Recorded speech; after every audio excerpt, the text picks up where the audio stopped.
unmuted, but I've unmuted, so now we take this out. Take that, motherfucker. That's what you get for joking. No more jokes allowed. This is mod stream. Jokes on you. I gotta go brush. No. Golden content. Oh god. Oh god. That's what it sounds like. And it's usually only goes back.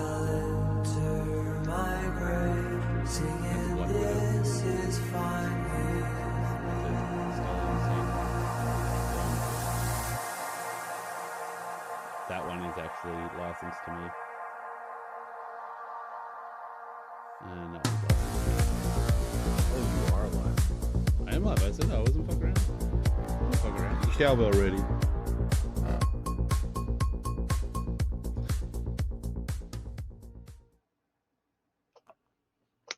Oh, so defining the worst. The worst is a controversial and universal miscommunicated hidden factor. How does one define the worst? Obviously, everyone's wrong. I'm right. It's basically which is the worst subclass that has the potential and probability that the subclass will fuck up your game. If playing rules is written, or by confusing the shit out of everyone, like the Rune Knight's bullshit cloud feature. All good. Last week we did basically using it like the verb. Yeah. Like you worsted me. Getting the better of somebody.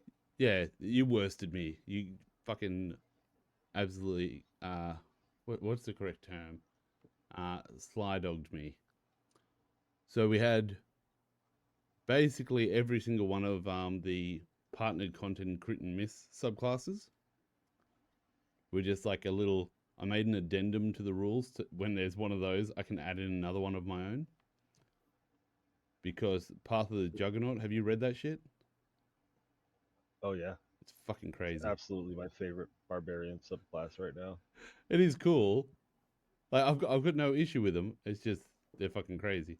But the Beast was the other one. Then we had the Eloquence Bard and a College of Tragedy.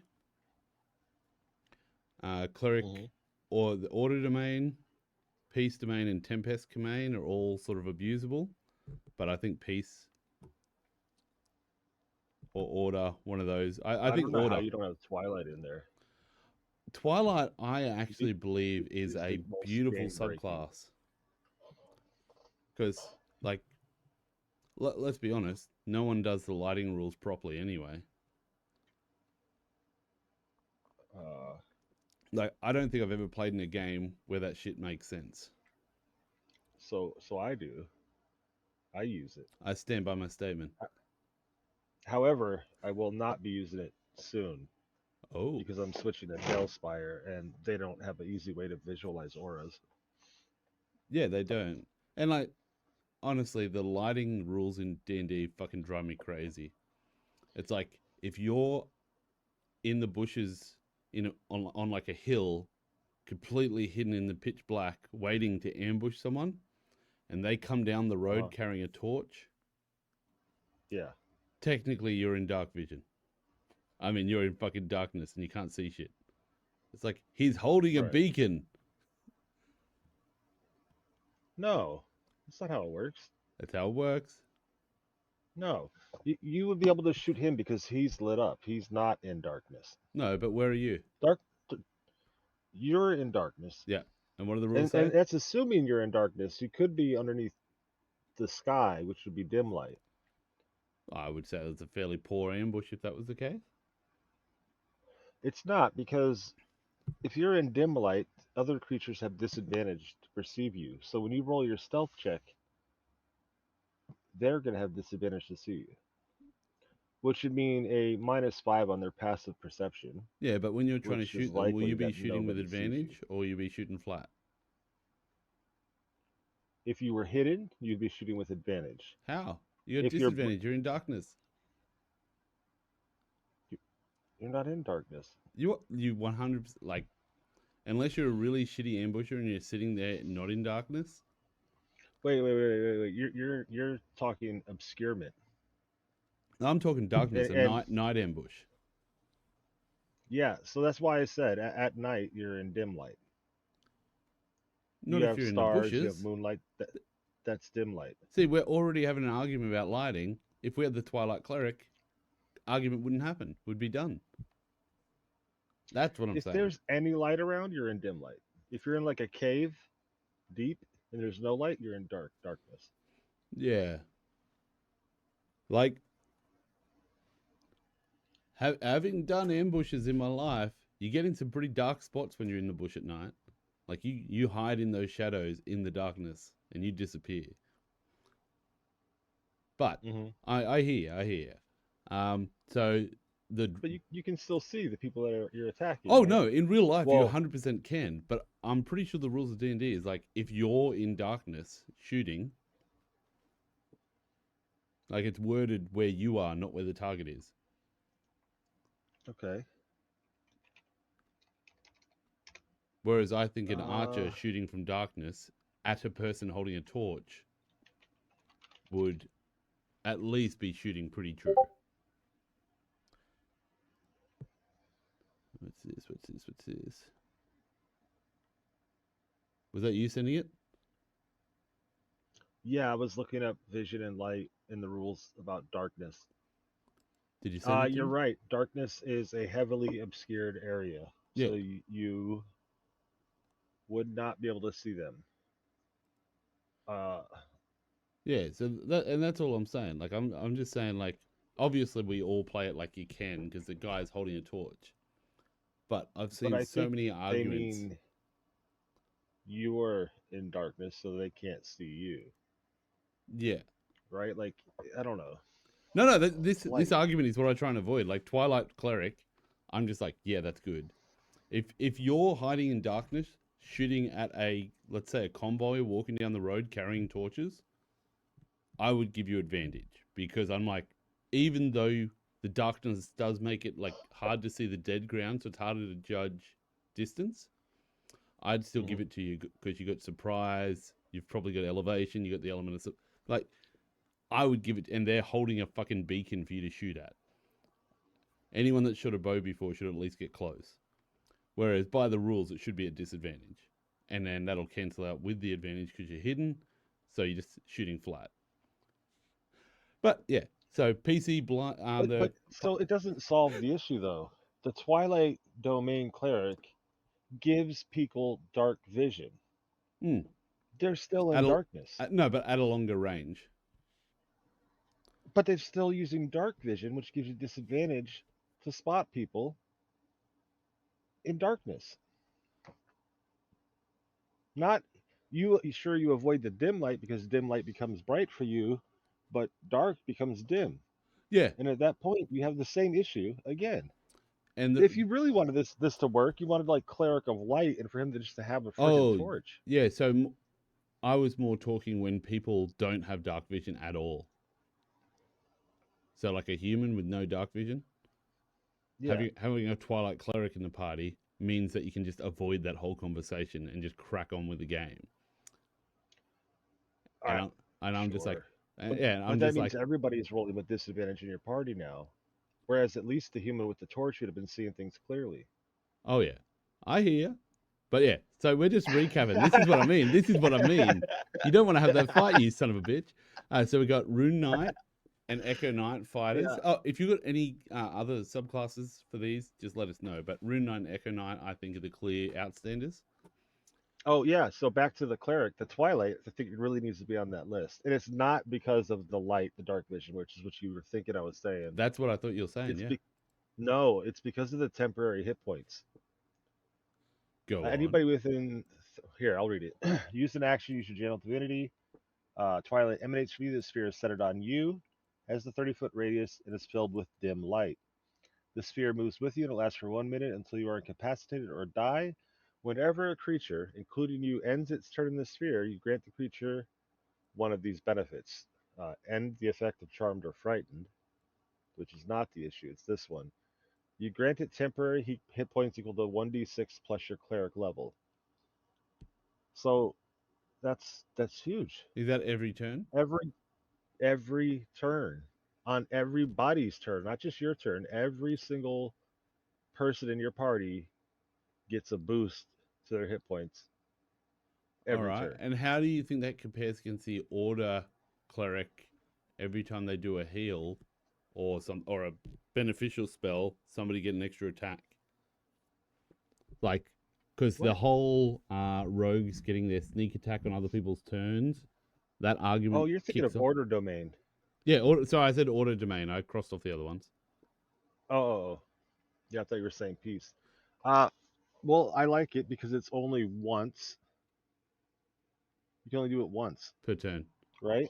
Yeah. Oh no, the argument that comes through it. So I like Twilight and Order for that one. I think they're both subclasses that confuse a lot of people I know that the or peace bust the domain and the game. twilight combined absolutely destroys the game. Yeah, that sounds like a fucking piece of shit. I don't like that at all. I got chills just listening to you say that. Yeah. That's All right, that one. let's move on. What's the next list? Thing. So Druid was Blighted and Shepherd because Shepherd's fucking crazy and Blighted is fucking crazy. Fighter Rune Knight, Echo Knight. That shit gets broken. So like I've had so many arguments about Echo Knight. It's got one ability where it can run. Your shadow can run with your stats up to 1,000 feet away from you. So it basically can go exploring the dungeon for you Yeah. with no risk. But there's also a rule that says if it moves 30 feet away from you, it stops. And people get real fucking angry. Obviously, D&D has the rule where like the more senior rule excludes the others. But I've had that Right. argument and I've listened to that argument a lot, and that annoys me. And then Rune Knight, the wording and a lot of its shit is just broken. Like we both got to witness Jason's Rune Knight doing its shit, where it a giant tentacle hit someone, and then he moved the hit to somebody that was like 30 feet on the other side. So all of a sudden, that guy got grappled by a tentacle nowhere near it. Yeah. I Shit was mean, weird. I get it's weird, but it's as weird as any other spell in the game.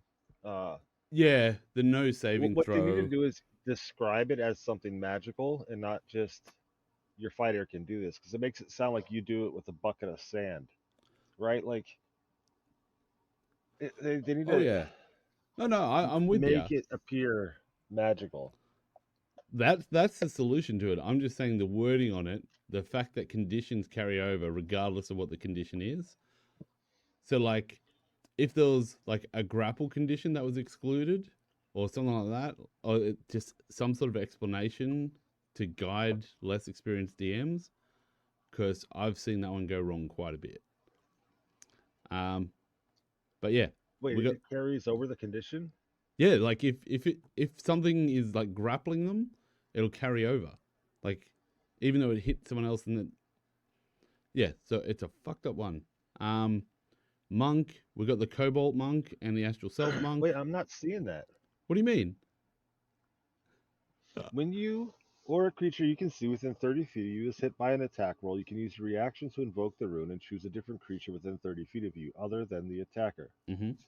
The chosen creature becomes the target of the attack. Correct. Using the same roll, this magic can transfer the attack's effects regardless of the attack's range. There we Once you go. invoke this rune, you can't do so again until you finish a short or long rest. The attack's effects. So if the Magic can tentacle transfer. has the effect of when it hits, it grapples. Oh, I see. Yeah. So all of a sudden, you're set with a situation where someone with a 10-foot reach hits someone 60 feet away. Like, does their tentacle rip off or does that person teleport?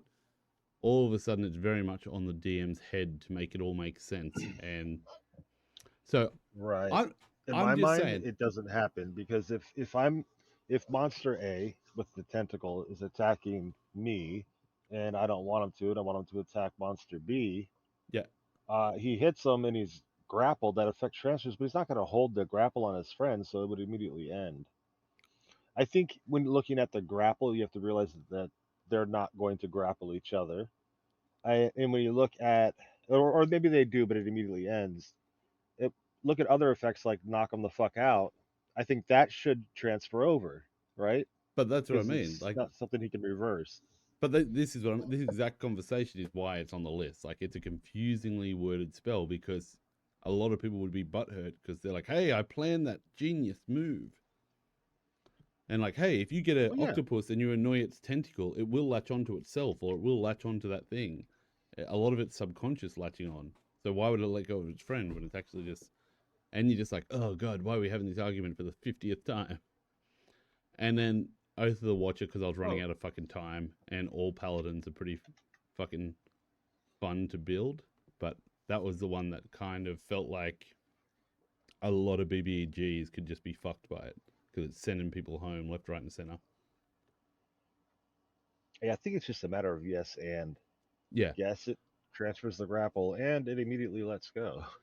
Oh, I And then agree. you can keep your tentacle attaching Discovery Channel or wherever whatever channel you watch that on, Yeah, how they auto attach to themselves. Like, what are you getting on it's about? fucking true. It's like scorpions. If you put acid or some shit on the back of its head, it'll sting itself to death. That some creatures have fucking weird physiological reactions to stimulus. Okay, then I went across to. I started with Artificer because I went alphabetically. So let me just bring this up so I can All right. see it. Um, oh my god, why is that fucking? Let me take off this hoodie. I am boiling now. I was so cold before. Now I'm boiling. One sec.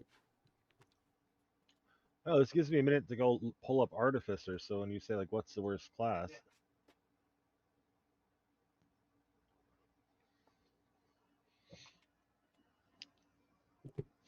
I'm s- I'm I'm not crying. I've just been cutting onions. You see, I'm making lasagna for one. I gotta be honest. Looking at Artificer, the only thing I can even consider game breaking with Artificer is the Battlesmith allowing intelligence to be used for an attack. You think that's Um, broken? I think that yeah, that makes you not like dependent on strength or Ha- dexterity have a or look at the constitution armor or level 9. wisdom or charisma. Have You a look at the. literally need one stat to be an artificer, and that'd be intelligence. Yeah, the armor seems fine to me. Honestly, I don't see an issue with it. Go to level If 9 for there was, armor. yeah, no, I get it. I get it. What is it? What's wrong with that? That they can attune to two more things so long as they're part of their armor? Yeah. So with and this is what I'm saying. So it's like this is something you got to watch out for. Like this is one that could be completely game breaking because you don't realize it. But if all of a sudden people hand items to this guy, he could be having an extra 2 magic items, and we all know magic items can be fucking big. Yeah. Like it's just basically this is if you give them homebrew items, and then they put an item away for a while, and you forget about it, and you keep giving them items, and then all of a sudden this guy rocks up wearing like 8 fucking attuned items, and you're like, what the fuck happened? What is going on right now? And he's just like, Yeah, it can break. Uh, as almost any class in the game oh can. yeah, yeah, Uh, uh, but this is so dependent on the GM giving away magic items that it's like exactly. a non-issue. Oh no, no, 100%. But also, like Artificer, I have arguments all day and night about, can they make basic items? Like, I said the biggest thing for Artificer, any other Artificer, if the Alchemist can make, when it has stuff it's made, they can do extra damage. Hmm. And then if you let them homebrew acid, like vials and stuff, and they start using like the catapult spell to launch fucking acid vials that do extra acid damage and continually burn. Like, Absolutely. it really stacks up. But it's also depending on how much you let them craft. And then I was like, well, that kind of applies to all of them. and it's just an extra D8 damage. But this one, with 2 magical items extra, it really is only limited to how much fucking... Like, you've seen what some magic items do. Some are just ridiculous. Oh yeah, because they could be like legendary. Yeah, like It I've doesn't seen have magic a items limit where on it's it. like, hey, when you wear these boots, you get +2 to dex regardless, like with no limit. Then also you get, +4 to this, and then also this, and then also you have this ability tied to your boots. And it starts getting a Yeah, little bit insane. Let me just I, bring... I gotta say if I had to pick a worst game breaking Yeah. subclass for Artificer, it would be the Alchemist. Yeah, I was very close to doing it, but because no one else was here, I thought it might have been because I was biased because it's my favorite, and I like to abuse Oh it. no, I think it's literally the weakest What? subclass. Get out of my fucking channel, Yeah, muted. yeah. I think they should take the Artificer out of D&D. Sorry, I'm just trying to get music happening.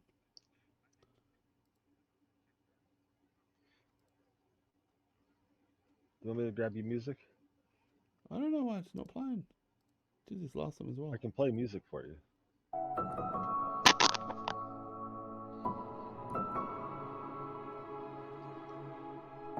I'll get you music. That's fine. Just make sure it's a little bit lower, nice and quiet. I like the music though. You can handle that. What kind of music do you want? Just chill background music. Like I was trying to do Streamlabs music fantasy.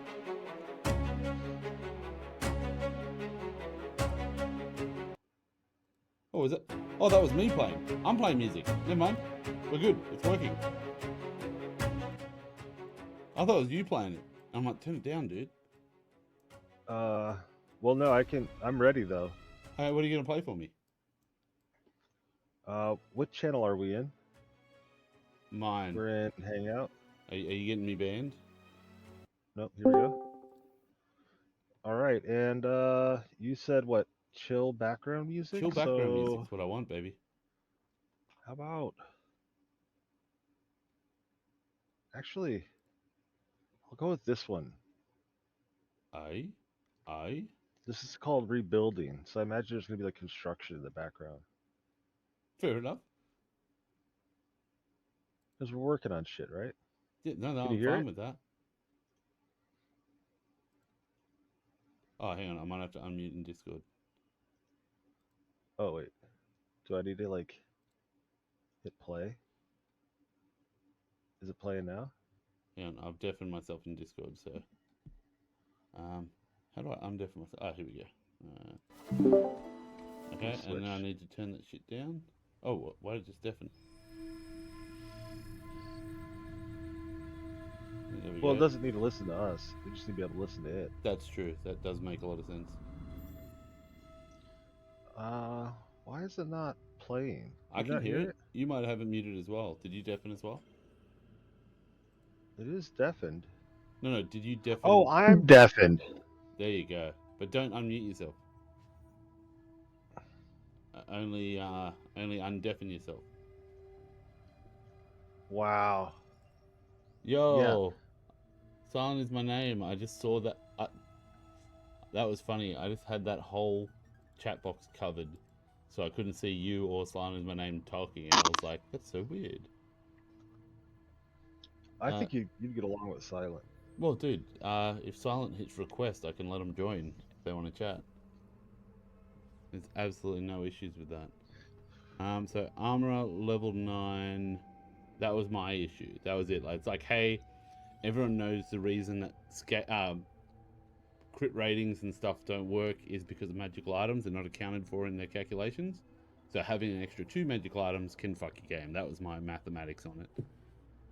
All right. And the whole issue I think with Artificers is they replaced the Tinkerer from earlier editions. I did like the Tinkerer. I Uh, I was so in love with you're not a talker, just a lurker. That's cool, my dude. Silent is my name. Does kind of that's a fucking fitting name if that's the case. But hey, if you ever want to throw out some D&D logic, feel free to just type it in chat or click request and come in and say, I fucking hate Rangers. Rah! and then hang up. Absolutely no issues. Just call me Silent. Okay, that is your name. Silent it is. Silent. I'm not gonna say but Okay, then. I got one thing that's busted. Yeah, The man. artillerist, Yeah. the temporary hit point thing, the protector. You reckon? I looked at that. Yeah. I looked at that. It's the same thing that makes the Twilight cleric busted, except this guy gets it all the time. It is And he good. can move it around. It is good, and the I thought about it, and it literally was the reason I didn't stick with it is I was like, what if old mate has an item that does that? Like I was just like, oh fuck, having extra magic items is uncapped power. What was I doing? Classes, ranger. So I'm with you, but that was last week's one. We can argue about that later, and I'll put up an Yeah, yeah, yeah. apology on YouTube, and I'll say, listen, No, no, you're I fine. let I let everyone down. My God. You didn't. I did. Everyone's disgusted. They're like, dude. Okay, here we go. Ranger. Ranger danger. Is that where we're going? We're going to Rangers. We're gonna go to Ranger. Head there. I've put my little beautiful page up so everyone can see it and then like screenshot it to get all the D&D Beyond fucking data. So we go down here creating a Ranger. We're gonna go through the Ranger archetypes. We're gonna find the worst subclass. I mean, it's right there. Beastmaster. No, but that's the least powerful. We're looking for the one that's going to break the game, remember? The one that's going to ruin games and ruin friendships. Well, I do think it ruins the games. Go on, my friend. Yeah. Hang on, let me just put out a table Stephen Crowder style. I want to have that. I want to be able to have it completely change my mind across my picture. Yeah. Everybody's got one character. Yeah. And here you go, you've got two. But the everybody else is like, good night, Bob. Good night, Tim. You know, and they go on their rest. Well, guess who's up on watch? You know, it's this guy and his pet mouse. And squeaky, squeaky, squeaky. All night, these two are fucking talking to each other or whatever. And that steals from the game a little bit, right? Table time. Listen, okay, table time. I like this. I like it. But also, what about the Drake Warden? Because it also has a pet, but it's pet levels. So there's even more. You have to do like conversations with that pet and be like, oh, you want to come out of an egg now? Cheap? This fucking... It's the best dragon name I can come up with, you motherfucker. Don't make fun of me. Cheap is a great name. I'm fucking embarrassed. Hang on, that was bad. Hang on, I'm just going to cover myself for a while. There we go. Oh, no, I didn't cover myself, damn it. Tell me your problems, laddie.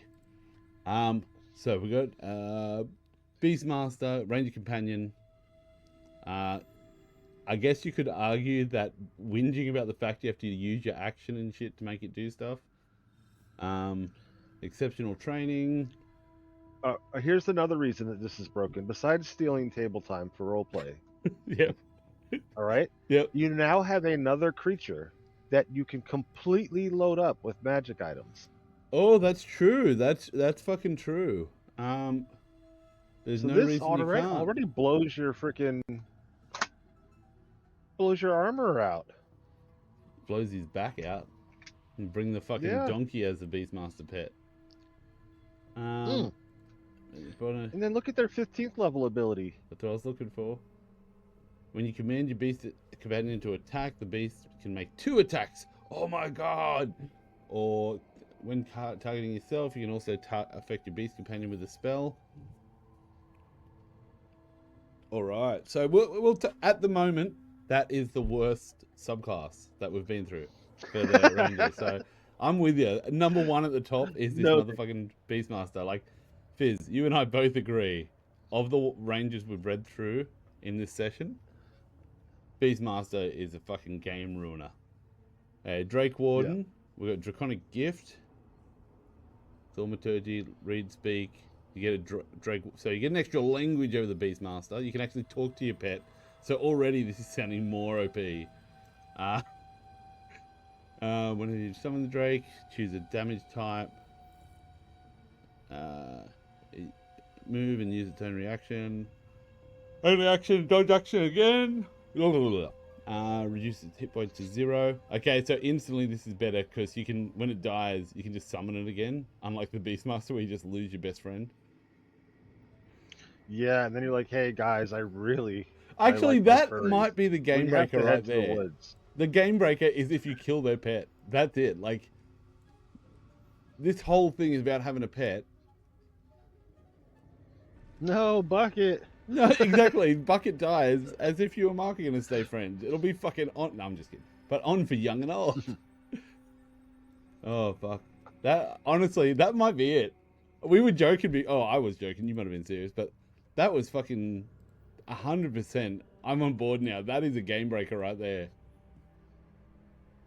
I like it in the right campaign, like going to quests. In the games where you quest for spell components, going to quest for a new beast or upgrading a beast or finding another one in that same setting is awesome.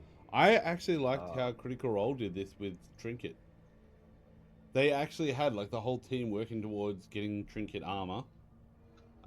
Then when Trinket started being a pain in the ass because they're trying to do all these challenges and it basically meant they could never take Trinket, they got an item like a fucking Pokeball where they could like, you know, if they're going to swim through lava. An iron flask. They could, I choose you! And like suck the fucking bear into the Pokeball. But yeah, I like it, but in a game like I'm surprised Bucket's alive in our game. Like, we've killed more characters than we have pets, which isn't normally how it does. Usually people kill the pets just to like fuck them off. Yeah, like, but she's doing surprisingly well. The thing we probably haven't considered is maybe Bucket's too powerful and Mark's been trying to kill Bucket and just hasn't been able to. I'm under the impression that Bucket is not my horse. It is Mark's plot armored BBEG or something. Fuck because yes. By all rights, the horse should die, right? Like, dude, I should be on foot with the rest of you guys. You should just like lean over to Bucket next session and be like, "Are you World Render? Are you the World Render? Did I fucking solve the puzzle? If I say your name, do you belong to me now? Let's rend this fucking world." So yeah, then you can ride your mount. So you can get... It can't use the flying... Okay, it can't use flying, fair enough. No, it is no longer prohibited from using the flying speed at level 15. At level 15, okay, yeah. Sorry, I thought I misread that. Yeah. Damage increases 10d6. What the fuck is that? 10d6, that's pretty good. And that's the cone breath. Does it have to get... Is it only once per day or something? Or is it get it back on a roll? Yeah, once a long rest. That sort of sucks. What really sucks... Oh wait, unless you expend a spell slot. Okay, cool. That's alright then. It comes from you and not the dragon. What? Or cause your Drake to exhale it. So it's one or the other. Okay, but coming from you is weird. That is fucking weird. It is weird. Threw its venom up in your mouth and you've just been holding it for a while? And the thing I don't like about it is it's a cone regardless of the damage type you take. Like a lightning cone sounds fucking cool, but I don't know if it's accurate. But a snow cone? Oh, dude. No, it's yellow. The color of lightning. But yellow disc. This with the Tempest Cleric you could do. Make it lightning and get the maximum damage. But it's only 10d6. Oh, no, it has to be a spell. Does it? Oh. Yeah. Does it? Plus, you only get that once. No, that can't be right. Game. I'm never wrong. I know everything. Hang on, let me go back and check this. I'm a genius. I've never been wrong in my life. I've got a photostatic memory. Now, the Tempest Cleric in Baldur's Gate 3, different story. When rolling lightning or thunder damage, deal maximum damage. It doesn't have to be a spell. Okay. I'm a genius. I know Alright. everything. Test me. Ask me a question, Bridgekeeper. I'm not afraid. Well, still, I'm just fucking yeah, with you. that could work. If you go primarily Drake Warden and just pick up a couple levels in that, so you can get that double your max damage Yeah, on that breath, that could work. it It's a could be nice good. little thing you got going on there. And I was trying to work out how to do that with a spell, which contagion. So you give them vulnerability to all types of damage, and then you do that, and you can get guaranteed 120 damage per lightning spell.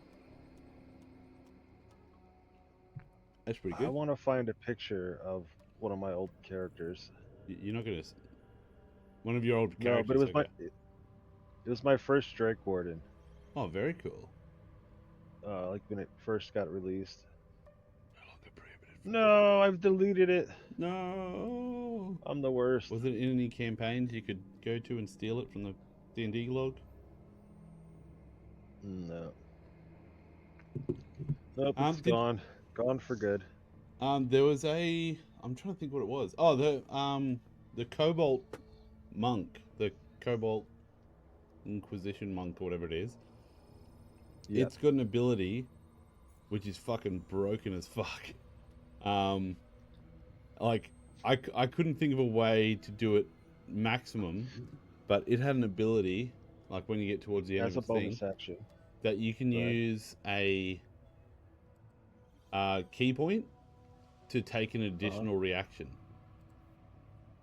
And I was like, Oh, okay. that's pretty fucking broken. Like the amount of reactions you can get in this game, I was like, that one has to go on the list because I feel like it's gonna piss a What lot got of me people really off. mad was its like first ability, where if you touch it, Oh my god, it's only you level become 11. like the interrogator, Yeah, and then uh, what am I thinking of?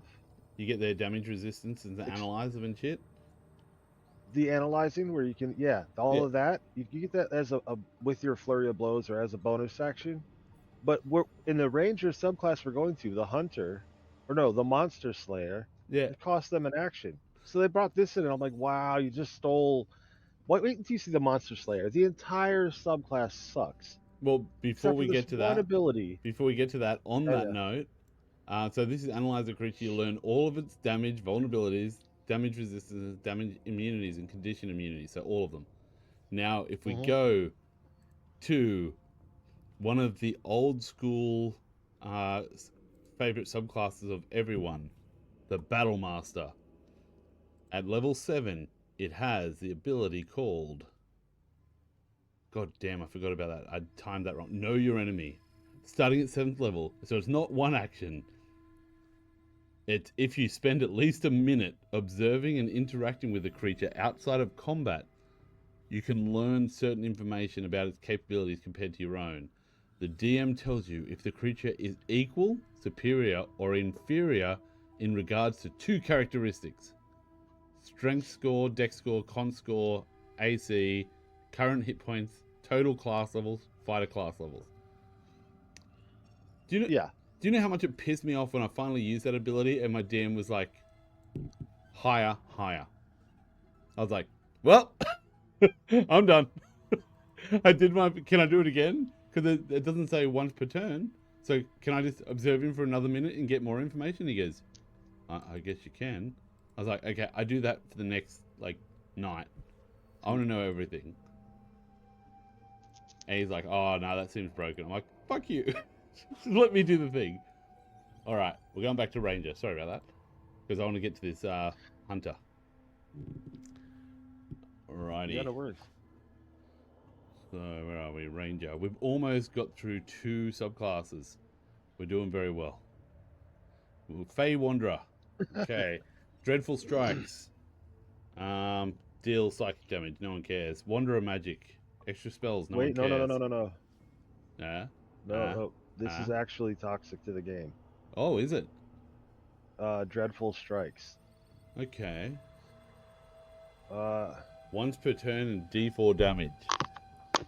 Increases to D6 damage. An extra potentially 1.1 damage when they reach 11th level. Okay, but this doesn't take. This isn't Hunter's Mark. It's non-concentration. This doesn't take any uses. It's unlimited. Once per turn. So as soon as you crit, you're gonna drop this D4. You're gonna drop the other D4 from your Hunter's favored Mark. foe. Yeah.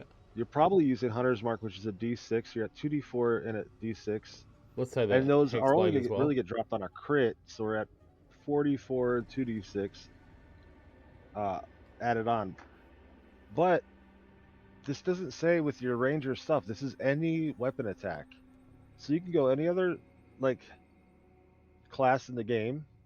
As long as you've made 3 levels of ranger, you have this D4 added to it. Okay. Yep, just go on. No, I hear. I was actually thinking like maybe if you used it with a bomb, it could get everyone an extra D6 damage. That's Yeah, I get it. It doesn't sound that bad.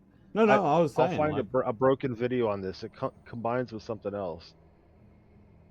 I don't remember what it is. Anyway, sorry to interrupt. no, I'm making my considering face as I read it. I always consider. Also, psychic damage never really resisted. That's true. Right? Well, we'll come back to this one if it's in the running, because I don't think it will be. It could be. Fey Wanderer Magic. Mislead is cool, but it's at level 17, so it's like my favorite spell of all time.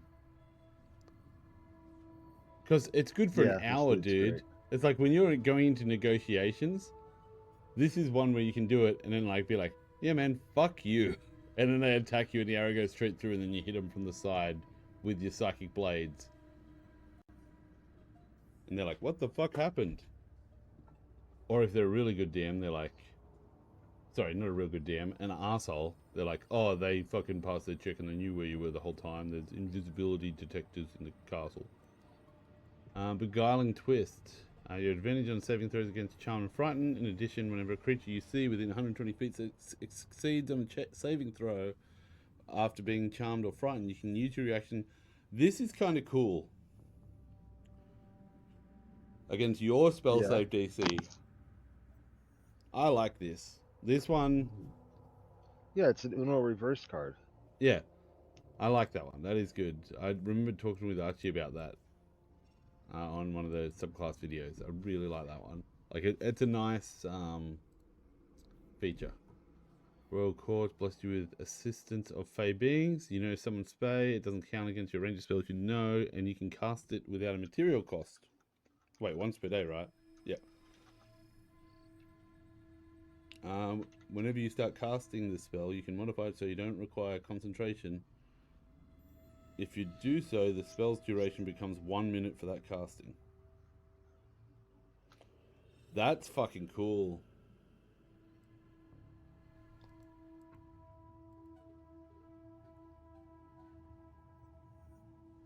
And let's see how long the spell lasts. Dude! That's it. This is going to be it, I reckon. What do you mean? Okay. What'd you find? You can cast it. You can cast it once without a spell slot. You gain the ability. Okay, so... Oh, Summon Fey. Fey reinforcements. So Summon Fey lasts for an hour. Okay? They give you the ability to cast it without material components. You can cast it without a spell slot, and regain the ability to do so when you finish a long rest. Okay? Whenever you start casting the spell, you can modify it so it doesn't require concentration. If you do so, the spell's duration becomes 1 minute for the casting. So I like it. You don't need concentration. So if you did that for all your spell slots and just cast it repeatedly using the 1 minute casting time. So it's 3rd level spell. So let's say you had 3 3rd level slots. You could do it once and then 3 more times. So you could have 4 summon Feys with you at the start of the battle for another 56 minutes.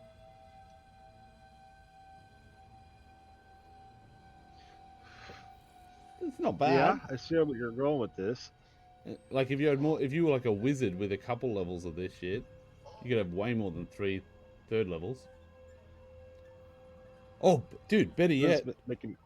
Huh. I was gonna say combine this with a what's that goddamn sorcerer? Um, Abyssal Line sorcerer or something. Because Yeah. it can move its sorcery points across the spell slots at no cost.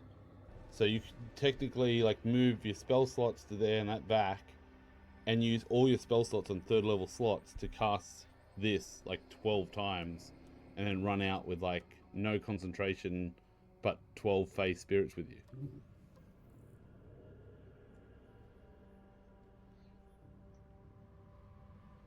Anyways, Yeah. So you can just get like spell storing rings too, right? But then that uses concentration. So the issue is the first one you can cast with no concentration. Everything else beyond that. no, you could do it whenever you start casting the spell. It doesn't say for the once without the spell slot. It's just whenever you start casting it. So even if you're using a spell slot, instead of doing it instantly, you can. If you do the spells, oh, the spell's duration becomes 1 minute for that casting. Okay, so it is limited. I take that back. I thought it was only the casting time that was changing to a. I thought the casting time was changing to a minute, but no, the duration I does. I'm also wondering. D&D has that rule where you can't have two of the same thing.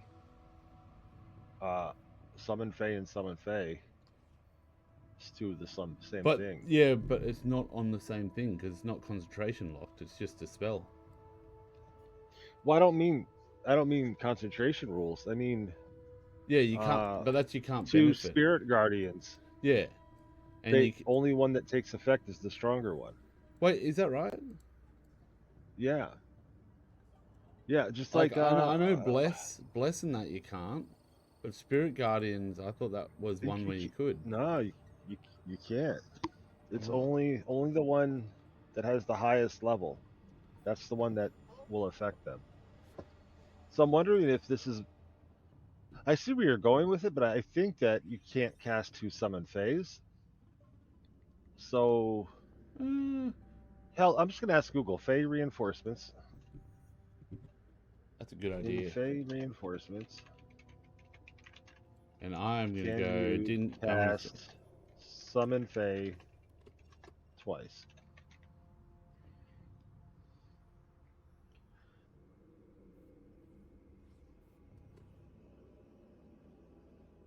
Somebody's saying, yeah, you can combine it as many times as you want.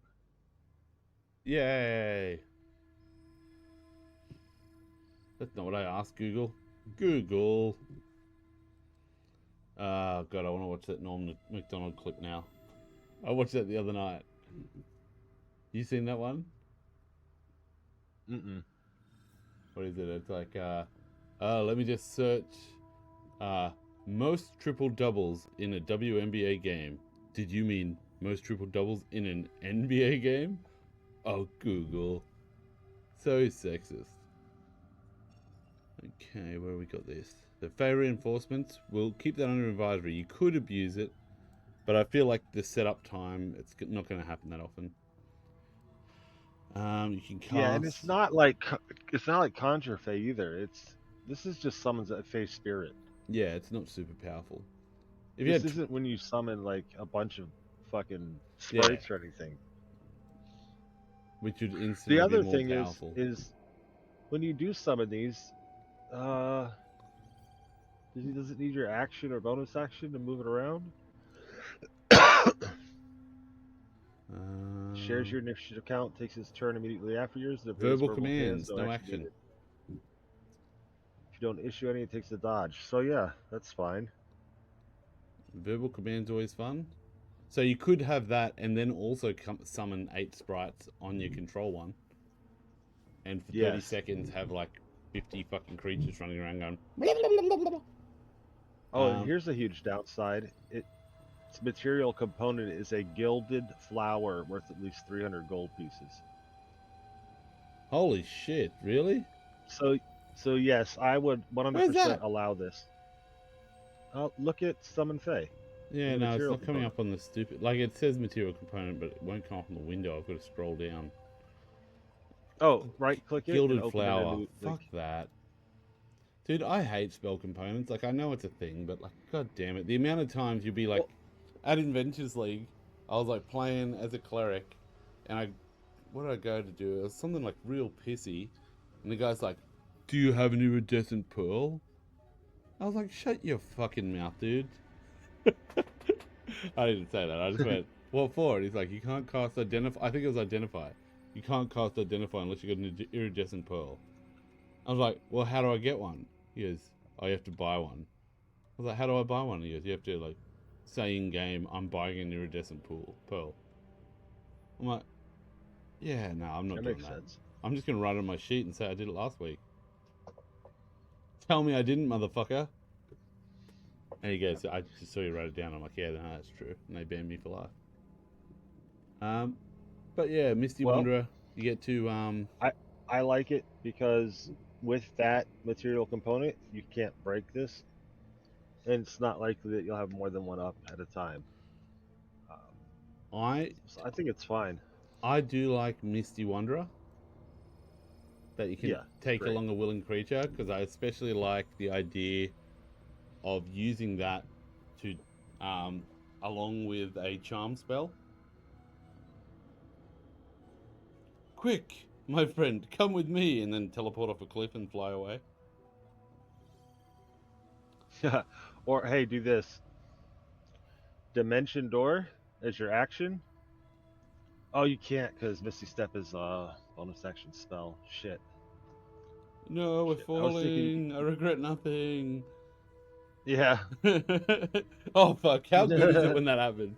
That's like my favorite thing in the I think it's the world. best. When somebody does like they've got the best plan ever, and they're like, "Okay, I do this. I dimension door over here, and then I misty step back up, and they're like, you can't misty step." But they're like, "Oh, I guess I'm fall to my fucking death then." My character would have known that. No, you already cast it. Oh, motherfucker. Um. Okay, Gloomstalker. This we're both pretty sure this is going to be it, right? Or Horizon Walker. Um, Gloomstalker magic, so you get the Horizon extra Walker's spells. only really busted at higher levels. The reason I don't like Horizon Walker, like I'm not worried about being busted damage wise. Like I'm not even worried about Dread Ambush's, um, Dread Ambush's like Extra attack and damage, special attack, and the and fact he's movement speed. invisible while to any creature that relies on dark vision to see you in darkness. Well, you're only, yeah, I was gonna say you're only invisible to people with dark vision, so that Twilight Cleric would just screw you against a bunch of Gloomstalkers. Yeah. So a monster with dark vision can see in the dark within the specified radius. The monster can see in dim light within the radius as if it was bright light, and darkness as if it was dim light. The monster can't discern in darkness. So yeah, Twilight Cleric would give them all dim light vision, so you'd see them. So that's not that amazing, but like it's a fucking I can see an argument happening there like that. Like anything around dark vision is gonna fuck people's day. It's like the whole reason they took this class is so they're invisible. And then, like, a good example is when we were playing World Render, my, like, when I was Moople playing, Moople casts darkness and shit everywhere. Yeah. And then the next fight we had, every single guy we were fighting was wearing goggles that could see through Devil's Sight. And I was like, oh, so when I cast this, the only people that can't see are my teammates. Like, that was just it. And I was like, okay, well, that's half my game just not being able to be used. So it happens. But I can see arguments happening like there, dark vision. But yeah, what's this? And then if they don't have that, where is this?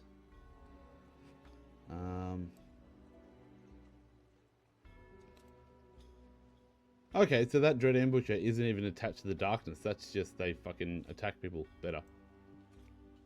Okay, that's kind of bullshit. I thought that was attached to the darkness. Boring. This, getting an extra Yeah. attack is kind of cool. I mean, Iron Mind is huge. It gives you an extra saving throw. There's only one other class or subclass that gives you an extra saving throw. Okay. Actually, there's two more, and then monks. Of course, they get them all. But this is great if you're trying to shore up something, and it gives you a reason to put wisdom into what is necessarily like a Dex class. combative. Yeah. Yeah. So like it lets you focus on your magic a little bit more. I think That's it's cool. a good design. And the shadowy dodge is really disappointing. Like, listen to the start of it. It's like, starting at level 15, you dodge in unforeseen ways the wisps and natural shadows around you. Whenever a creature makes an attack roll against you and they don't have advantage, you can use your reaction to impose disadvantage on it. It's like, oh, well, you know, that's pretty much fucking nothing. Like, half the time I'm attacking from darkness, so, yeah, cheers, level 15. I'm glad I fucking waited for you, you piece of shit. Yeah. The only thing that's like good for is stopping sneak attack. Yeah. If you were PvPing, like it's It's like you get to level 11, level 12, let's say level 12, and they go, oh, what are you multi-classing into? It's like, I'm going level 13, and you're like, why? What are you doing? Like, you're an idiot. Horizon Walker, Yeah. here we go. Extra spells, detect portal. This one I think is possibly the biggest pain in the ass. My friend Luke played. Yes. His wife played this, and like in the way every session, am I close to a portal? yeah, and like it only does. It's within a mile, and it gives you the direction, and it's short or long rest. So it's one of those things that like he's like, oh yeah, this is gonna come in handy because we're doing Descent into Avernus, and then it was like what if we short rest now and then do it again 500 meters down the road? What if we short rest now and do it again? And it's like, and like we knew there was a portal in the area, and it's like, let's just say you find it. Let's just say, like, I think this is one where it was like, I think they could have worded it differently. That it shouldn't have been an action thing. You are aware of the presence of portals. Yes. Within a mile. Or like when you, yeah, maybe when you come within a mile, you're aware of a portal. And like as you get, no, warmer. Hut, you're in the portal. I don't know. I think having it as an action, because it's one of those things. It's like we're trying to find a portal, and it'll be like on the map, and they'll be like, "Ooh, can I use my action to see the portal?" There is no portal within a mile of you. Dang! How big is this plane? It's 50,000 miles. There's 3 portals on it. Well, let's have a short rest and try again in half a mile. Well, at that point, you just get a cart and have them short rest in the back of the cart. Yeah. Yeah, and you just say to the DM, like, hey, every fucking 40 minutes or whatever a short rest is, I would like to. And then they're like, oh, you only get 7 short rests in a day max. Fuck you. I'm short resting every fucking hour for 20. I'm not taking a long rest. All I'm doing is short resting. But yeah, so I feel like the wording on that could cause some fucking disagreements. Because how pissed off would you if you checked it and like in my campaign you would find it, because if you're like, hey, can I do it? I'm just moving you to that location. Like, oh, you fucking found it. That's where you are. That's where it was. You nailed it. A lot of people campaign, you'd be like, did I find it? They're like, no. And then like two sessions later, they're like on the other side of it. They're like, did I find it? They're like, no. Like, motherfucker. I played one of these. Yeah. Thoughts? And I was doing that. Whoa, Is there a portal? Is there a portal? Did you find one? I hated it. Yeah, that's what I mean. Like, it seems like something that's kind of like fucking Minesweeper, where it doesn't have the numbers. You just either die and the game's over, or you click again to try and find a flag. No numbers, no hints. Well, the GM I was playing with, I guess looking back, he must have finally realized how stupid this thing was. So he put portals in, but he put an area with multiple portals, and this only tells you where the closest one is in the direction. Mm. So it became like a puzzle to find the portals. Oh, I like Um, that. yeah, Oh shit! yeah. What's that? There's just But boobs on my screen. Um, got to do it for the thumbnails. dude, that's what it's all about. Uh, as a bonus action, choose one creature. The next creature you hit on this turn with a weapon attack, all damage dealt becomes force damage. That creature takes extra 1d8 from the force damage. Meh. I'm not too worried about damage. Damage is just a fucking hit point box away from not mattering. Yeah. As a bonus action, The only thing that makes this kind of bad yeah, is on the ranger class. Everybody takes Hunter's Mark as a bonus action and a spell slot extra damage. So by having planar warrior, you save yourself a spell slot every combat or every time you lose concentration. well, that's all right. So this particular guy will have more spells. Just a thought. Yeah, no, I get you. And distance, so etherealness, not too worried about it. Oh wait, No, etherealness is game breaking. And a bit toxic. So you turn into like a ghost and you can travel through walls at a rate of 10 feet per round. And if the wall is thick, you fuck yourself up. But what ends up happening is you like try to travel through walls, or you like escape a room where the party was like in a puzzle and the walls are lowering and you're gonna die. yeah, And then this guy just steps through. It's a little bit of exploiting toxicness to this. That's all. all right. I'm reading it now, and I'm like, yeah, it's definitely on there. It's on the Now, what list. is cool is whenever a monster heads to the ethereal plane, you're the only person that can go after him that's still martial. That's cool. I actually really So when like you look that. at it Yeah, that way, I like the yeah, idea of a battle that goes between both of them. Like, I like ethereal spiders in this shit. yeah. Or phase spiders, or whatever they're called. Getting the ability to pass between planes. As an attack action, you can teleport 10 feet before each attack. That's pretty cool. If you attack at least two This different... is absolutely broken. Distant strike. Yeah.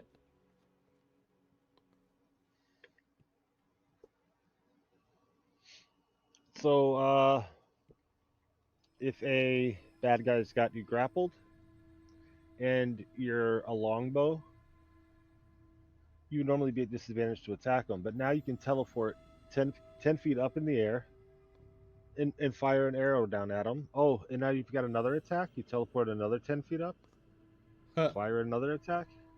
Yeah. I like it. And then it gives you a third attack.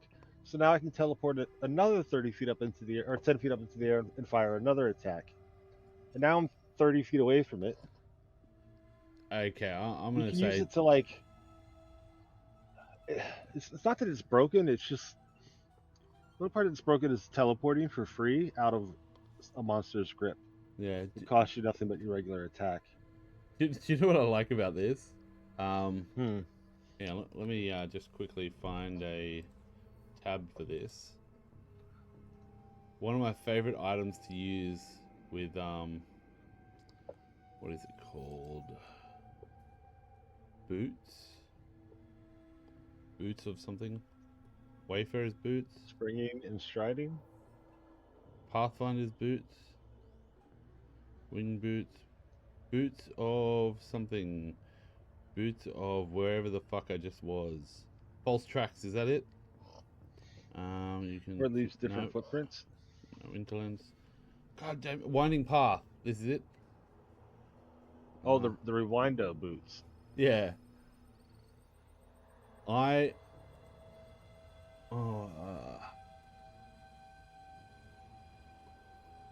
To 15 feet to an uncharted space the creature can see. Okay, so when I got these boots, we got rid of that rule. I didn't know that rule was there because when I got them, I asked if we could get rid of that rule. The 15 feet. Like the only limitation on the item was that you had to have occupied it during that turn. And it was fucking amazing. Okay. Like it was so much fun. It'd be like, as a monk, run, punch, punch, punch, punch, like go like 90 feet and like run down the corridor attacking people and around a corner and then teleport back to where you were and all the guards would like run down the thing like, he went that way, get him. It was a lot of fucking, and like I never used it to abuse it in combat, but it was just mainly used for like, if we're doing corridor runs, do a whole heap of monkey shit running past people.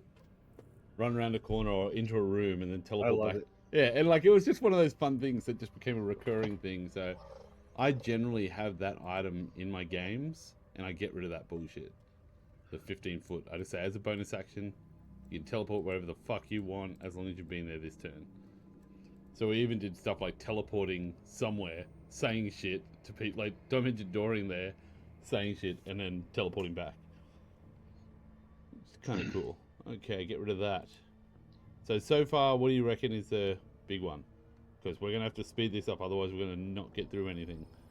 I don't think there's anything busted here, except for, like you said, the asking about portals. Yeah.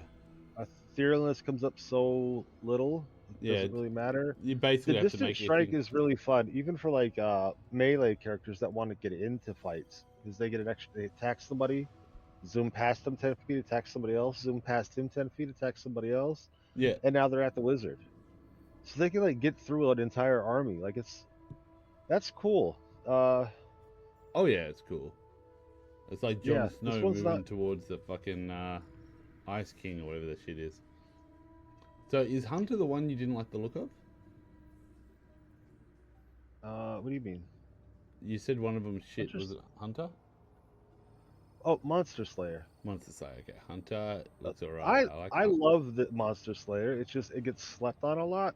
Yeah. And one of its coolest features that Cobalt monk stole. It gave it to the other guy for a bonus action. 7th level, you gain one of the following features: escape the horde. No one cares. No one cares. No one cares. Multi-attack. No one cares. Volley.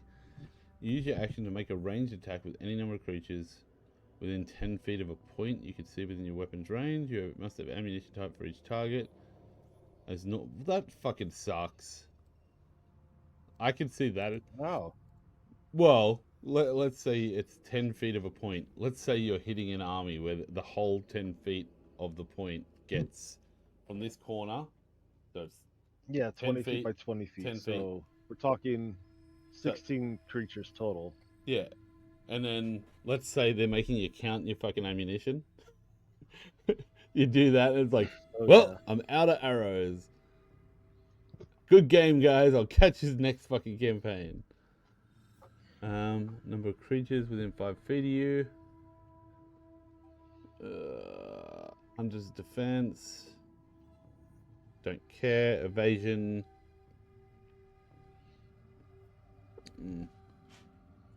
That's actually pretty good. I like that. Stand against the tide. I like that there's a choice in each thing. You basically get a choice. Everybody in the game could play as a hunter and have completely different characters. Yeah, I do like this. Also, use your reaction to force that creature to repeat the same attack against another creature. That's cool. So that's basically a choice between the rogue's evasion or uncanny dodge and the drunken master's or the Rune Knight's ability. Yeah, but the Rune Knight is similar, but it doesn't have to miss. It can actually hit you, whereas this one's like the drunken monk one, where it's like tipsy sway. If someone misses you can redirect it to somebody within, which is funny. Like, honestly, it's a really funny subclass to play. I don't mind it. Have you ever seen that's what this says too. If somebody crits you with a melee attack, use your reaction. They have to use the same dice, right? So the crit applies to somebody of my choice. No. It doesn't even give me a distance. Like at this least one. Cloud Rune says 30 feet. So this one is when a hostile creature Mm-hmm. misses you with a melee attack. So it has to be a melee attack. You can use your reaction to force that creature to repeat the same attack, so it has to be a melee attack against another creature other than itself. Okay, that could be an argument. Okay, I don't think it is. The absence of saying something doesn't make it right. You know what I mean? Like, yeah, no, I'm with you. It's definitely a melee let's attack. face it, they're intending for it to be a melee to melee interaction. Yeah, but no, But this is it's just as busted as Cloud if you don't. yeah. If you take If you're following this raw, this is what I'm saying. there's no This is flip. an argument waiting to happen, and so is that fucking you got to have an ammunition for each type. Like that would fucking suck. Can you imagine being in like a Lord of the Rings style combat where like hold the gate and it's like volley. Oh fuck! I don't have enough for the second volley. I'm out of arrows, motherfuckers. Hang on, it's alright. I use my quiver to make this shot. I got wood. I got woodcarver's tools. Give me an hour or two. I'm just whittling. Here's one that gets at the top. Hunter's Prey. There's one called Horde Breaker. Yeah. I don't know how many times I've seen people say, "Well, the second hit I hit, so I get to hit somebody within 5 feet." In effect, trying to chain it forever. Yeah. Make another attack with the same weapon against the creature. Within a different creature. Yeah. When you make a weapon attack, you make another attack with the same weapon against a different creature that is within 5 feet of the original target. And then, oh yeah, I made a weapon attack. No, it's once on each of your turns, you motherfucker. All right, now take Horde Breaker and apply that to volley. I don't like it. I don't want to. I don't fucking want to. I'm gonna leave it as Or is. Whirlwind for that matter. Like, yeah. No. Yeah, Horde Breaker has been a cause of trouble in a lot of games. Yeah. I think this is gonna be up there. Fuck it. I think that argument right there, poorly worded. So, here we go. Poorly worded. Stand against the type. When a hostile creature misses you with a melee attack, you can force a reaction to force that creature to repeat the same attack against another creature other than itself of your choice. I choose that guy over there. It's a melee attack. I'm gonna throw. He has to throw his axe at that guy that's 60 feet away. Disadvantage. Oh, he missed, but now his axe is gone. Oh, I love it. Yeah, it's super powerful. I fucking love that. Yeah, and then Horde Breaker to volley or Horde Breaker to whirlwind attack. And you're just fucking out of fucking arrows in one turn. Like, fuck that.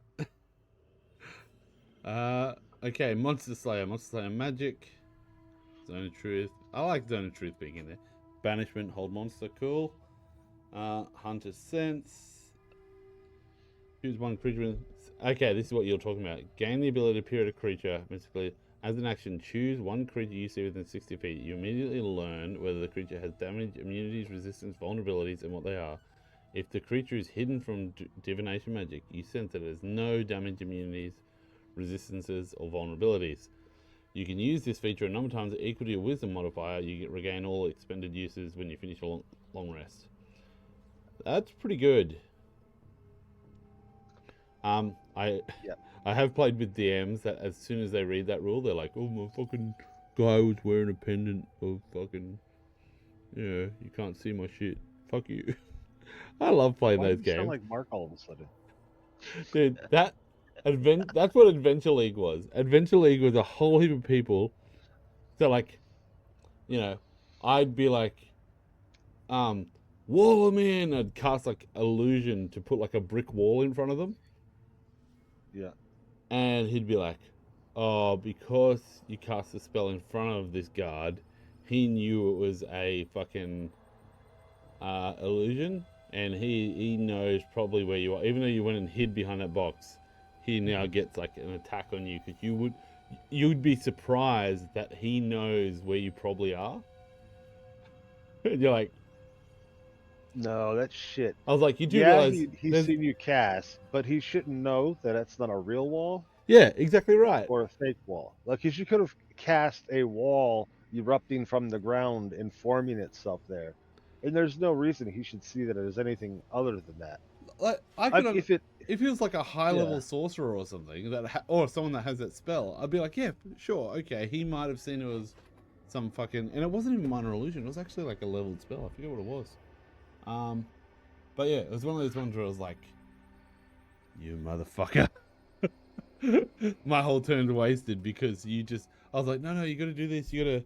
No, that might have been minor illusion, but it was like, basically the concept was, we went through a small hole. Old mate was there, cast the thing, and old mate's like, oh, he knows that you probably wouldn't be able to do that, so he's and yeah, because you wouldn't expect him to attack you through the illusion, he's going to attack with advantage.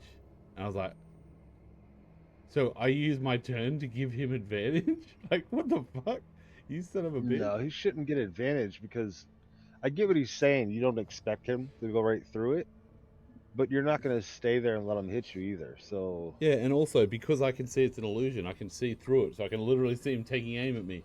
So it's less of a surprise. So back to this. Yeah, back to this. Back Right? to Slayer's Prey. You can focus Hold your on. ire on I one. wanted to say this guy loses his entire turn the first round of combat, every combat. Does he? Hunter Sense is an action, Slayer's Prey is a bonus action, and all of his abilities proc off of Slayer's Prey later on. Oh, fuck. So you'll see that his first turn, I played this guy, and it really sucks to be him. The entire party loves that you're there. You do nothing in combat, but you tell the wizard to use fire. And that's hey, huge, that's super right? important. Yeah. Anyway, yeah, carry on. No, I just I'm wanted to with say you. it's not the only guy that loses a turn in combat. This guy does too. So, Slayer's Prey on a bonus action designate one creature within 60 feet. The first time you hit him with a weapon attack, it takes 1d6 extra from the weapon. Short rest. Okay, cool. Supernatural defense, extra resilience. Forces you to make a saving throw whenever you make an ability check to escape that target's grapple. You add 1d6 to your roll. That's kind of cool. And you see that only works on the guy that you have Slayer's Spray on. Ah, yes. And is this one as well? No. You gain the ability to thwart somebody else. When you see a creature casting a spell or teleporting within 60 feet of you, you can use your reaction to try and magically foil it.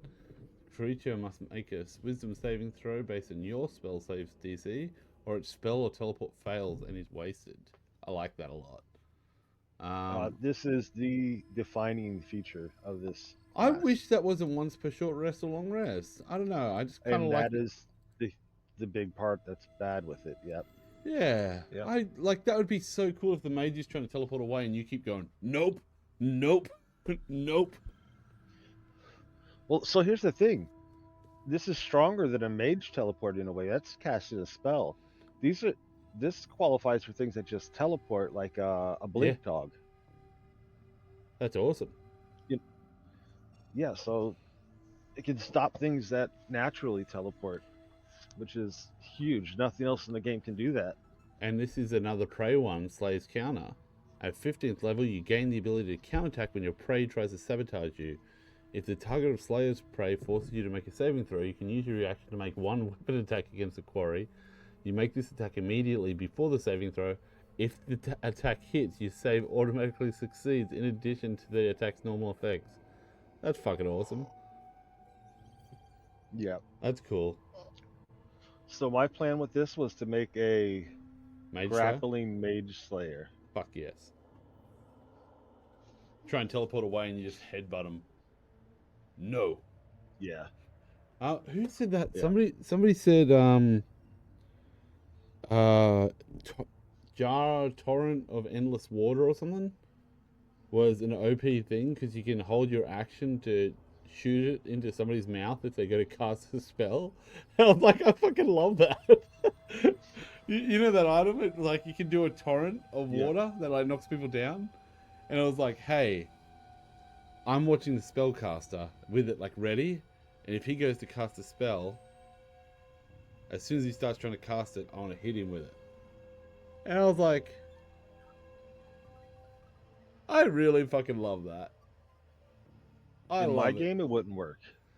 Well, to be fair, Here's why. yeah, Here's why. Because in my games, at some point the players are underwater and they want to cast their spells.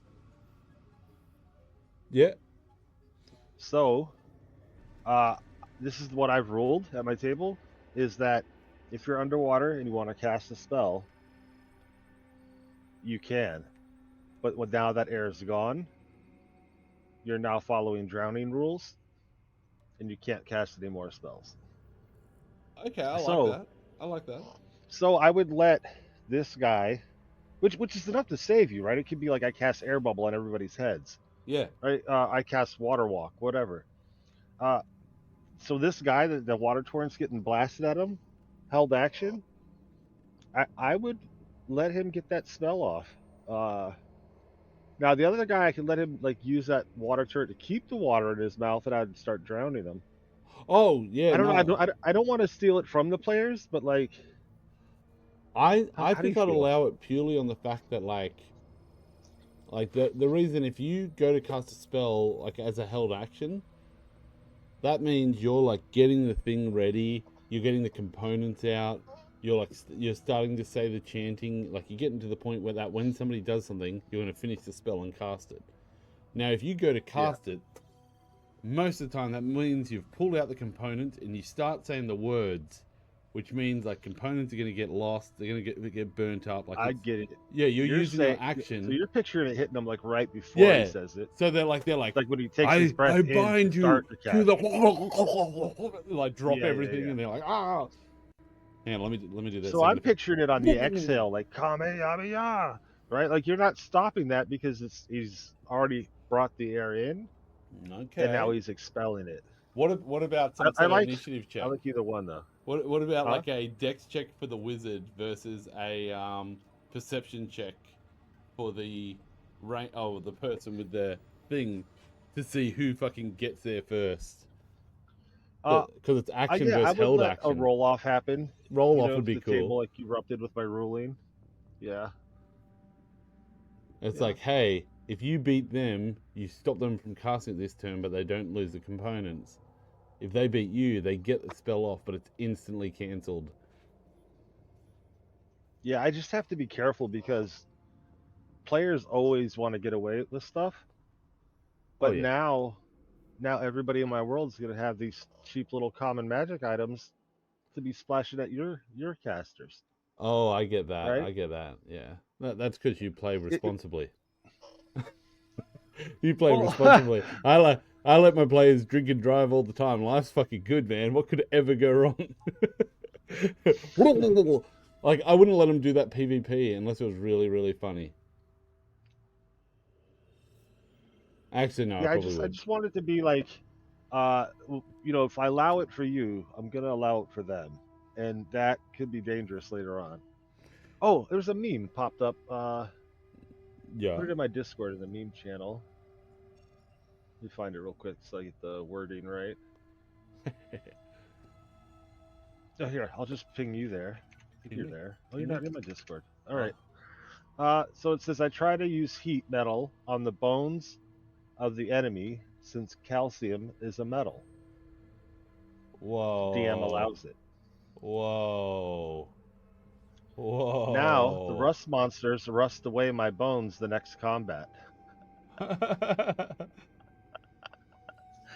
Wait a second. Calcium can't be a metal, can it? It is a metal. It's It's one a of the soft metals that we it's can a actually cut with a metal. knife and Fuck me. yeah, yeah. That's crazy. It is a metal that tarnishes rapidly in the air. Calcium metal is used as a reducing agent in preparing other metals such as thorium and uranium. It's also good at using alloying. Yeah, I knew about that. Fuck. That makes so much sense. It's a ductile silvery metal, sometimes described as pale yellow.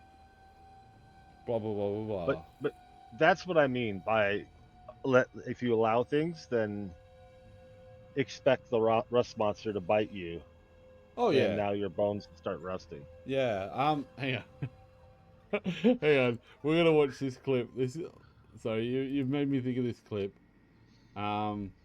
This is like my favorite clip. Where is it? Kristen. Ribbon dances. Dimension 20. This is possibly my favorite. Okay, here we go. Let me make sure I get the architecture and interior I gotta design. get the camera right. Let me Find a turn 3D designer today. the sound on for your fucking Find it. commercial. Start It's a now. YouTube commercial. Let Feel good me health catch stop on the with sound Bupa. here. Get up to 12 weeks free when you join on Okay. eligible products. Can you see the For screen? award-winning health insurance, search Bupa 12 weeks free today. Okay, this should work. Like, I always let the ads go because I want to help them. I want to help these Bupa. I want to help the CEO of Bupa. Let's hear it. Okay, I still have my ribbon dancer. We all know that's true. I whip it and I fly down. Instead of taking the stairs down this tower, I fall majestically down with the Your ribbon. -3 decks. Wait, you're just gonna jump out the window of the tower? No, down into the middle, right, where like the courtyard is. Just try to whip one or two down, you know. Great. So this is beautiful. I'm gonna allow this to happen. Hey, Allie, I'm gonna allow this to happen. You don't want So, this to happen. This is so, really bad. This is such a bad idea. so what's gonna happen is this: the skill that feels most like doing a beautiful ribbon dance to me is acrobatics. Not religion? You're just gonna look really good while you crumble on the ground. So just go ahead in the box of doom, if you'd be so kind, and just give me an acrobatics check. Allie. My acrobatics is -3.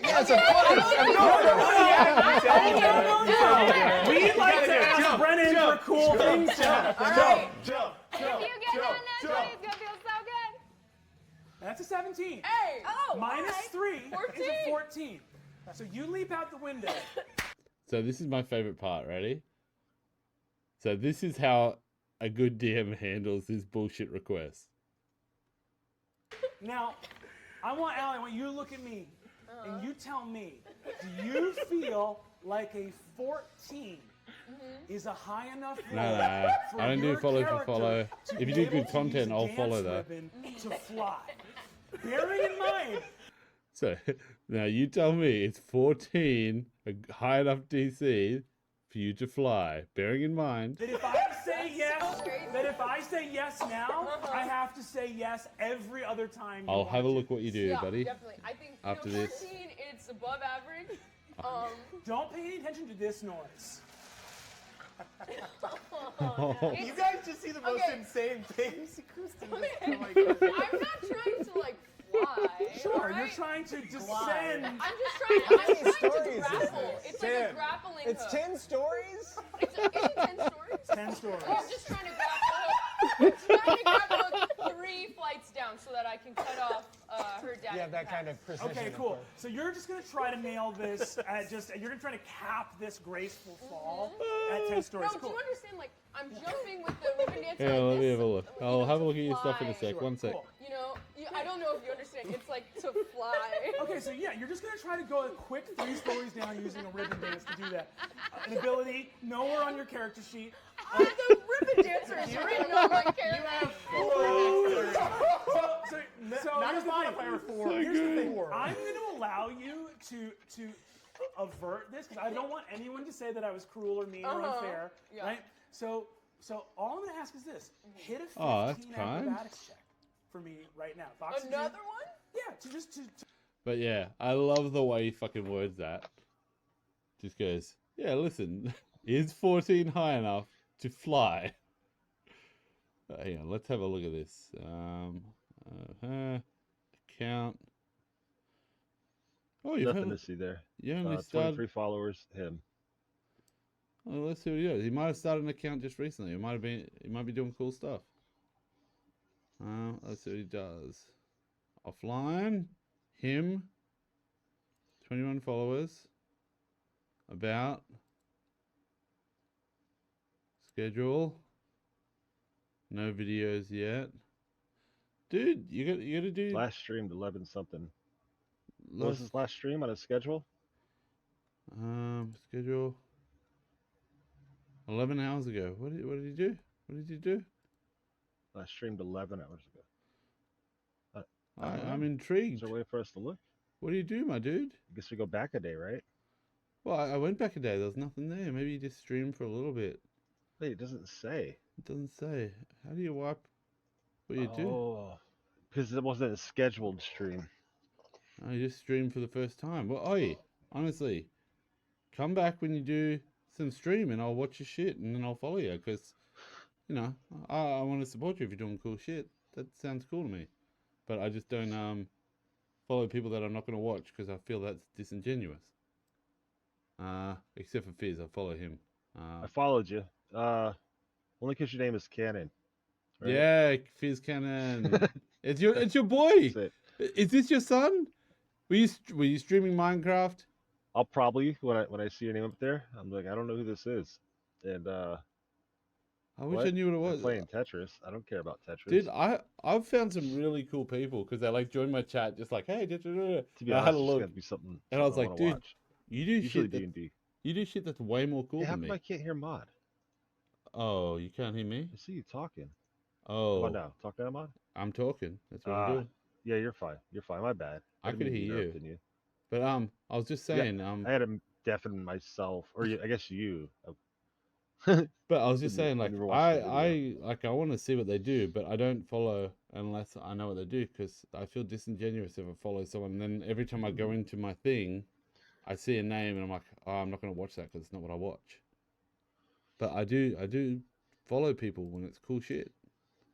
I don't expect people to follow me if they don't like my shit. That makes no sense. Like, why would you want to see my stupid face? I'm not saying they've got a stupid face. Swarm Keeper, let's admit it, it's just fucking cool. This is my favorite. Like, it's well balanced. Everything about it is fair. Like, everything's got a strength saving throw. You're right. If there was one that's broken, it's this one. What? You motherfucker. It's great. I mean, we've gone through all of them and had to make shit up. I know, but I'm just Right? saying, like, this one, even the one where you get hit by an arrow and then it turns out that, like, hey, you teleport, like, you know, you're made of bugs and you just sort of, boom, and then appear somewhere else. You still take half damage. Like, it's fucking amazing. Like, you're using your reaction to give yourself resistance to the damage and then you vanish into the swarm. It's like 100%, like, that's a level 15 ability. The Rune Knight has at level 3, you can make it hit somebody else 60 feet away. This is, you can give yourself half damage and teleport 30 feet. So you know.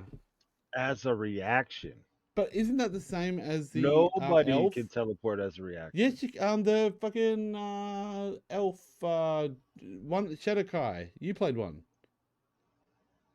Oh, you're right, but that's new. And that's a race thing. And this is new. And that's a race thing. We're talking about classes, subclasses, right? Hang on. Does that do half damage as well? It does. See, that's fucking bullshit. Like, dude, as if they couldn't have made that just not do damage.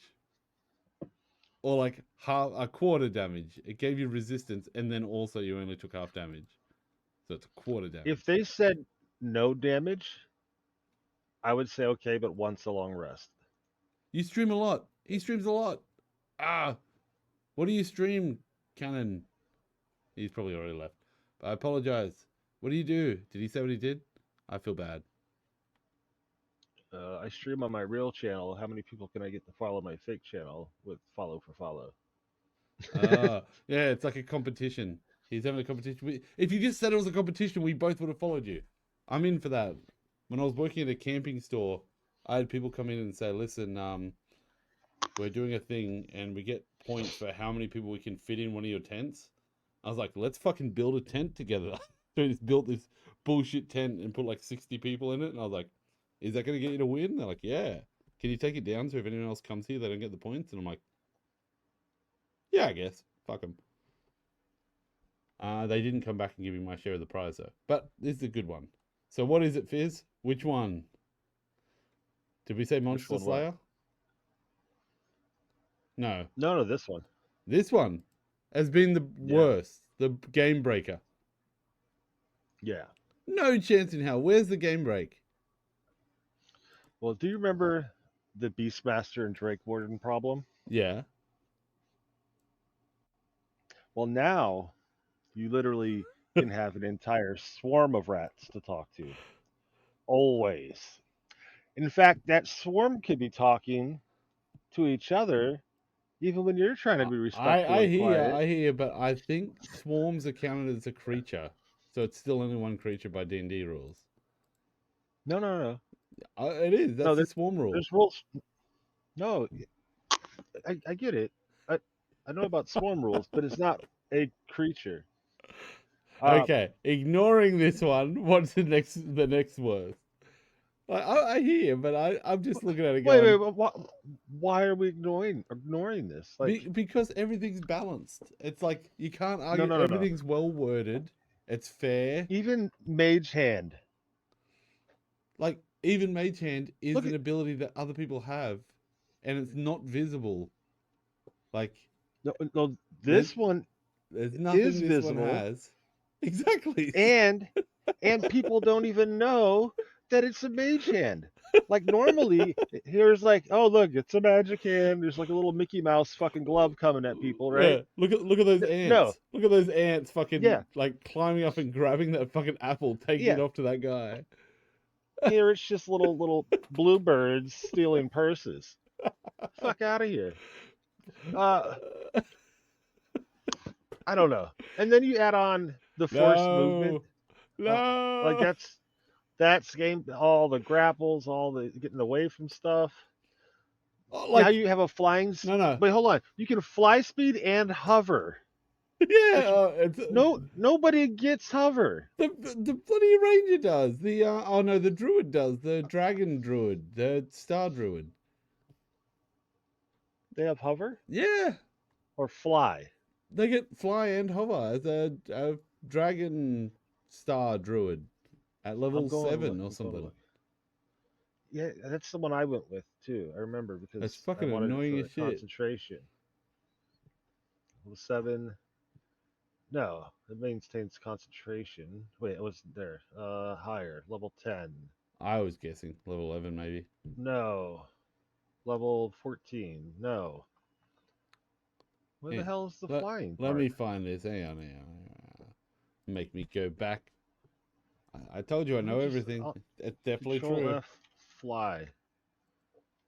I would That's never wild tell a shit lie. Stuff. No. That's totally weird. Twinkling constellations. Yes. There it is. Level 10. They can fly and hover. Yeah. And it's 20 feet you're of right. speed.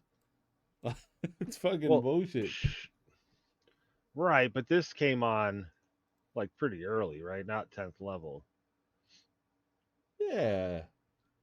Well, I'm just saying, it's like when Came I on at look at these 7. ones, I think that arrow one is gonna annoy people more. Like it just feels like that's the one that's gonna fuck the ranger. But also, I'm gonna say the Beastmaster. I think the Beastmaster's got it.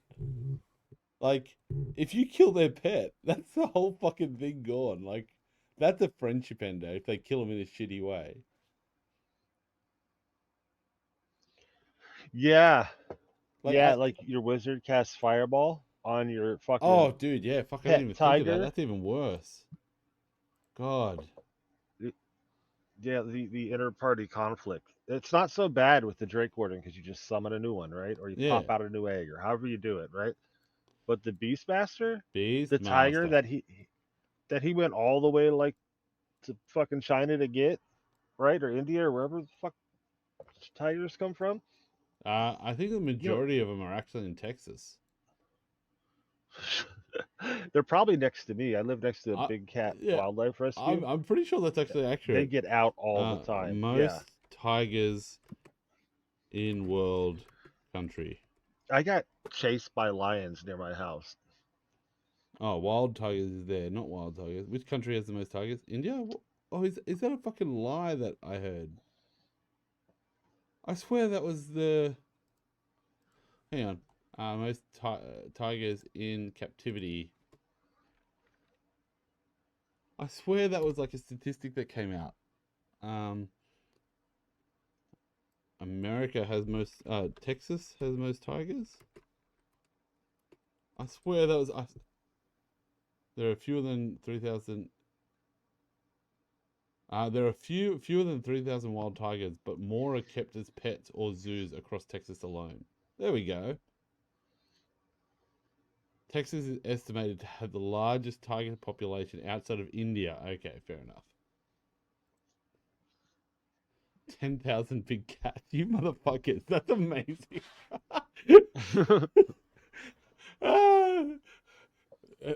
The 23rd Amendment gives us the God-given right of owning a goddamn fucking tiger.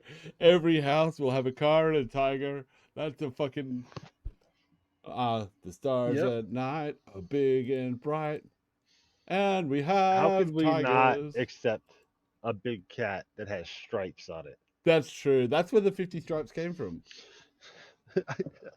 Or 50 stars. I don't know. Fucking 10 stripes. How many stripes are there? You should know this shit. Well, are you counting both the red and the white, Yes. or just the white? Yes. I'm not Okay. racist. I count 13. the red and the white. Why isn't there black stripes as well? Why do they only represent the whites and the First Redskins? Nation? If that's the right term. Oh yeah. I mean, it depends on who you're talking to. I don't know what the hell the actual color of the flag stripes are for, to be honest. Okay, we're going to do a little bit of American history here. Symbolism. The symbolism of... I know. Australia is easy.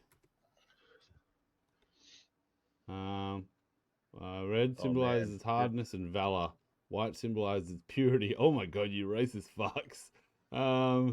Blue represents vigilance, perseverance, and justice. Vertical stripes mean distinguished customers, enforce ships from military. Oh, okay. What I want to know is, why do we have to have like a blue square in the top left? Like, why isn't it in the center, like a circle, or because then why you'd isn't be it just Japan. like one big blue star? If you had a big circle in the middle, that'd be Japan, and Pearl Harbor, they fucking won. Why are there red stripes and white stripes? Here we go. The stripes represent the original 13 colonies, and the stars represent 50 states of the Union. There we go. Yeah. There's actually a really good game. There. Have you ever played Day of the Tentacle? Oh man.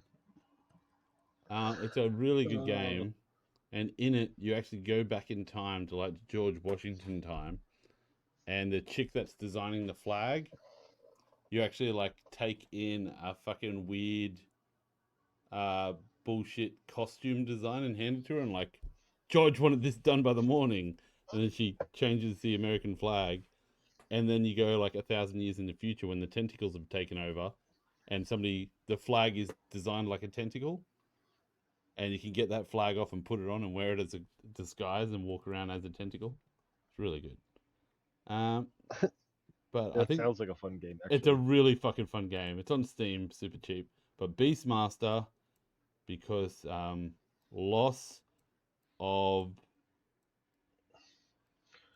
PAL equals. While you're bringing that up, loss. Tasha's Beastmaster lets you summon one as a bonus action. Oh, you motherfucker! But that's optional shit. So like, okay, and that in itself is an argument. I want to summon it back. You don't get to summon it back. I killed your beast. And Beastmaster. Tasha said I could. But Tasha doesn't live in my world. Yeah, fuck Tasha. Like. And second closest would be that hunter, wouldn't it? For the bullshit arrows and. Yeah. Plus hunter. I'm really good at riding with this thing. I'm like super neat. Hunter. Suck my balls. And I'm gonna draw a fucking penis with like weird. Yeah, I'm happy with that. Hunter Beastmaster. Okay. Rogue. We're gonna do these ones by subclass. So we're just gonna do it quick because we're gonna run out of fucking time. So ready? Here we go. We're just gonna say it, and then we both come up with an argument. So we're gonna look through it, and we decide which one is. How about this? You read one part of it. I'll read one part of it. You read one part of it, and then we'll like yes, no, why for each part, and then just keep moving. Okay, And but then at we're the not end, we doing can parts. We're discuss just about doing them all. subclass. So I'll read one.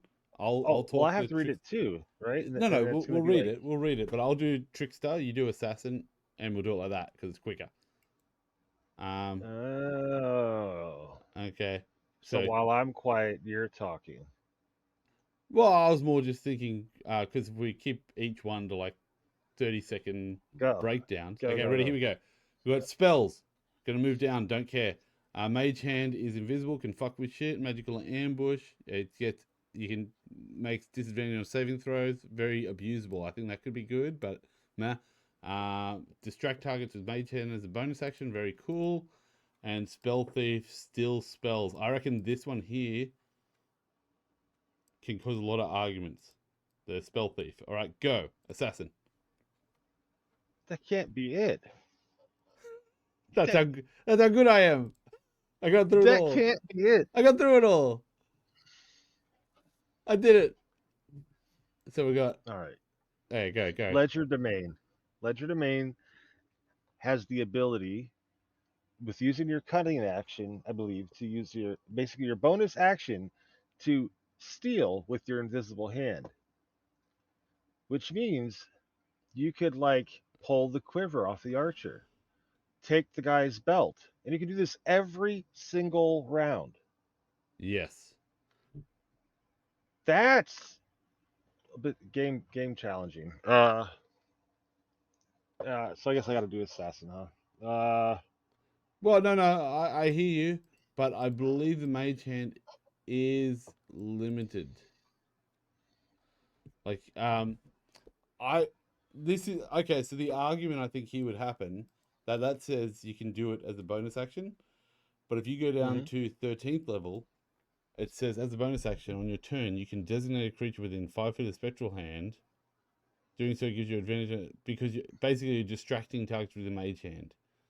So what you described about pulling the quiver off, I think that would fall into that thing right there.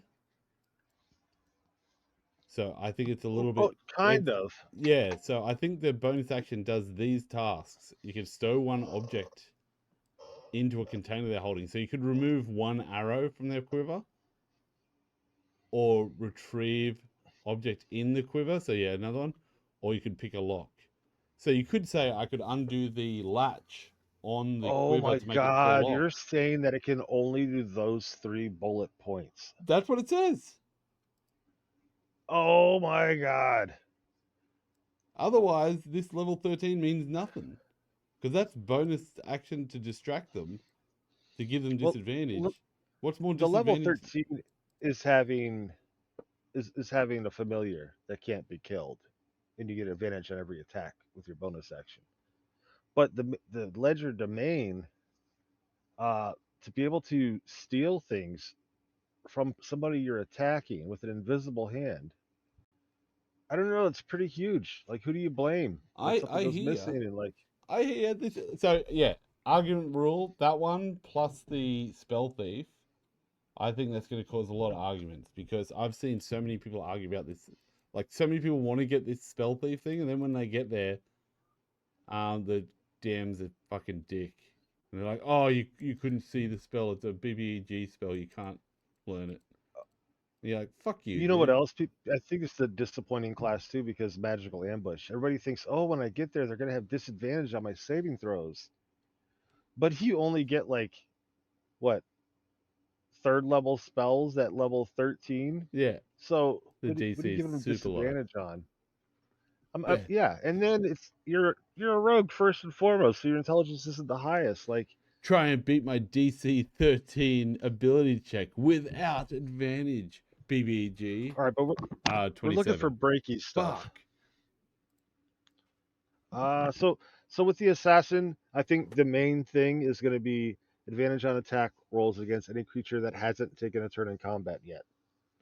In addition, the hit you score against it is critical.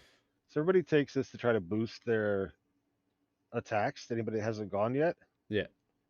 But what happens a lot is They're not actually people don't surprised. handle Yeah. surprise rounds. That is the biggest argument I've seen with the rogue. That and doing it on something that's not your turn. Like on reaction attacks. That combined with that can be huge. Like if the person's surprised on the first round and you go and then the auto cleric gets you to go again, you could get 2 critical hits. So I think what screws a lot of people up is the GM not knowing how to run a surprise. Oh yeah, no, this is literally aimed at which one pisses off the GM. Like that's what I'm talking about, baby. Like it's fucking crazy how much arguments happen with that shit. Well, I think the problem is GMs don't actually read the GM handbook, just like players don't actually read the player handbook. Yeah. This class is fine on its own. The fact that people don't do surprise correctly makes this a huge, huge argument. The rest of this subclass, I think it suits really well for the assassin. The problem is nobody ever takes it all the way. They're not trying to play the ninja. They're not trying to get the rest of it. Yeah, they just want the thing and then they put it into a dex fighter or some shit. Yeah. Yeah. I'm with you in that. You know, I've played one of my worst experiences in a game. I've probably told you about this before. One of my worst experience in a game was in Adventure League playing with a what was the ranger we just did? The Gloomstalker. It was Gloomstalker Assassin. Oh, yeah. And dude, like this with a dude, bugbear, of course. Well, he had no fucking things cast, like no bloody hunter's mark or anything cast. But every time he attacked, he'd be like, well, I get to roll 4d6 for my Gloomstalker blah blah, and then 6d4, and then I've got a poison that does 500 billion damage, and we're just like, dude, it's a goblin. It died at 4 damage. Like, calm the fuck down. Like, you're rolling so many dice, and every turn to like do the maths on the dice he was rolling, it wouldn't have bothered me if he just rolled them all and went like 36 damage. But it was like one of those, he didn't want anyone else to do the maths for him, which is fine. Oh no. But if you got 3 hours to play at Adventure League and dude is taking well over 15 minutes per turn to count dice, you're just like... And we killed 4 goblins in a session. Well done, everyone. We'll see you next week if you have time to get there.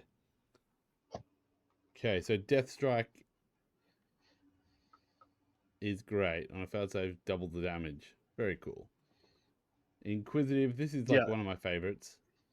And when you think of that combined with the first thing, it is what a fucking assassin is supposed to be. When you've got surprise on somebody, like you snuck up on them sleeping, you should be able to do a death strike. I don't know what the Discord app is. Oh god, I gotta zoom in on this shit. Combat step by step. Oh, nice. Yeah, we can go through this quickly. Determined surprise. DM determines whether anyone involved in the combat is surprised.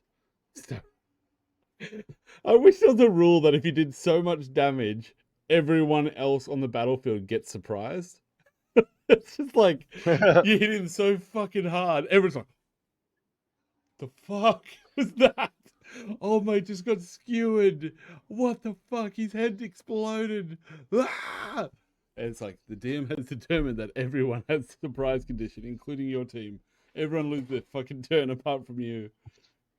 I swear I'm using that. Thank you. That's really good. Like, I love that concept. Bring it right back. Yeah. Yeah, if you deal, like, over some sort of... what would it be? What's a good threshold? Like... I would say 10 if times you your crit level and roll max damage. Yeah. Oh yeah, a max damage roll on a crit. That's fucking good. Everyone gets another turn of surprise. You basically get your own turn after that. Just like a what the fuck round. That's what you can call it. You can have the round commonly referred to as a surprise round, which goes into the what the fuck round, which is just the shell shock round of what the fuck just happened. Just I think I might start employing that. That's a fucking. It's almost like everyone just gets stunned for a round. It's fucking scary when that shit happens. But yeah, establish positions, give the adventures, marching orders, roll initiative. Take turns. Everyone involved had a turn. Repeat step 4 until the fighting stops. Nice. Yep.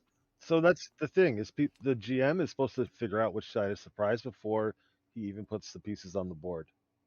Before he ever calls for initiative, he should know who is being surprised. Are the players being attacked or are the players attacking? Yeah. Um, Do you know the worst thing? When there's this, because the surprise round only lasts till the end of your turn, right? so if you are surprised, right, you're one of the people that are surprised. Yeah. You have no actions and no reactions until the end of your turn, at Yeah. which time you gain a reaction. Yeah. See, I think that's weird. I think it should just be the whole first turn.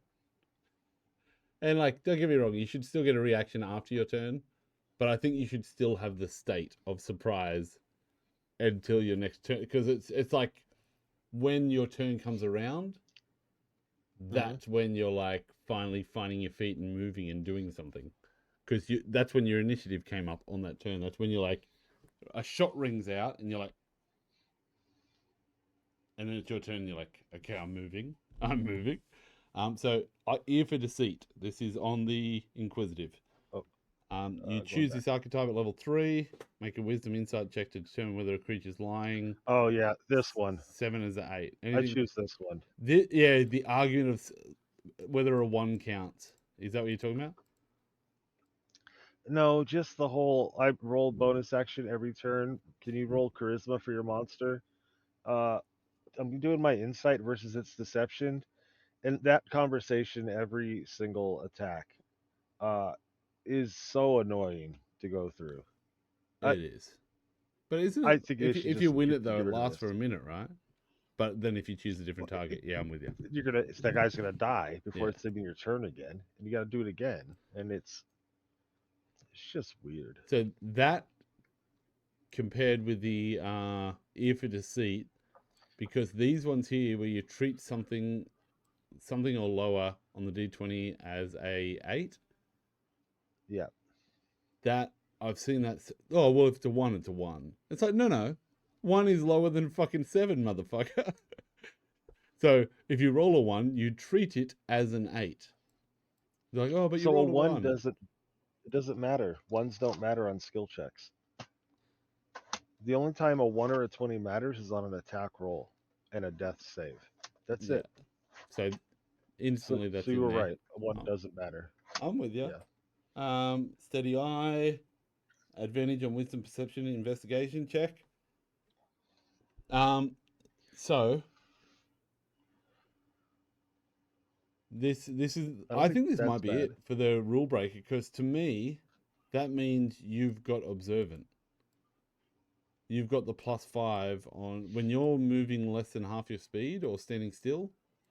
Because you've got advantage, the equivalent mechanical thing for that is the +5.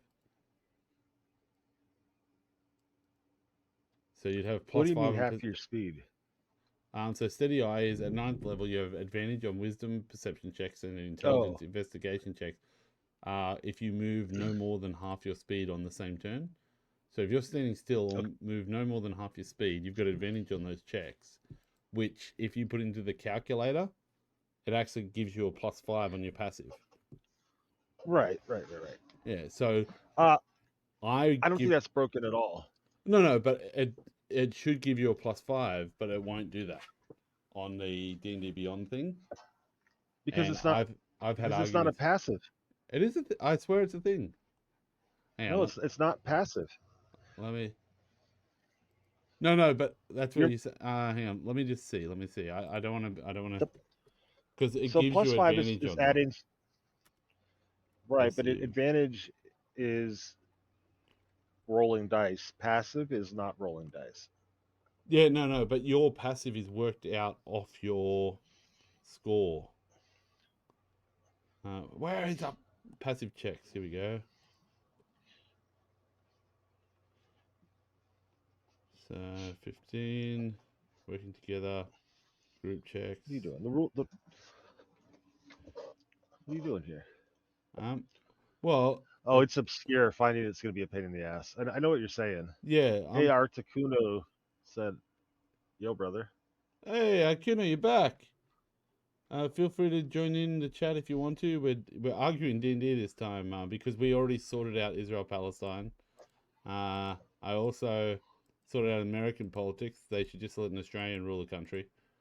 And then everyone make fun of them for their accent. And everyone will agree that Australians suck balls. And you guys will all unite behind Australia sucks balls. Problem solved. I'd be okay with that. Yeah, see? Yo! We're currently arguing D&D classes.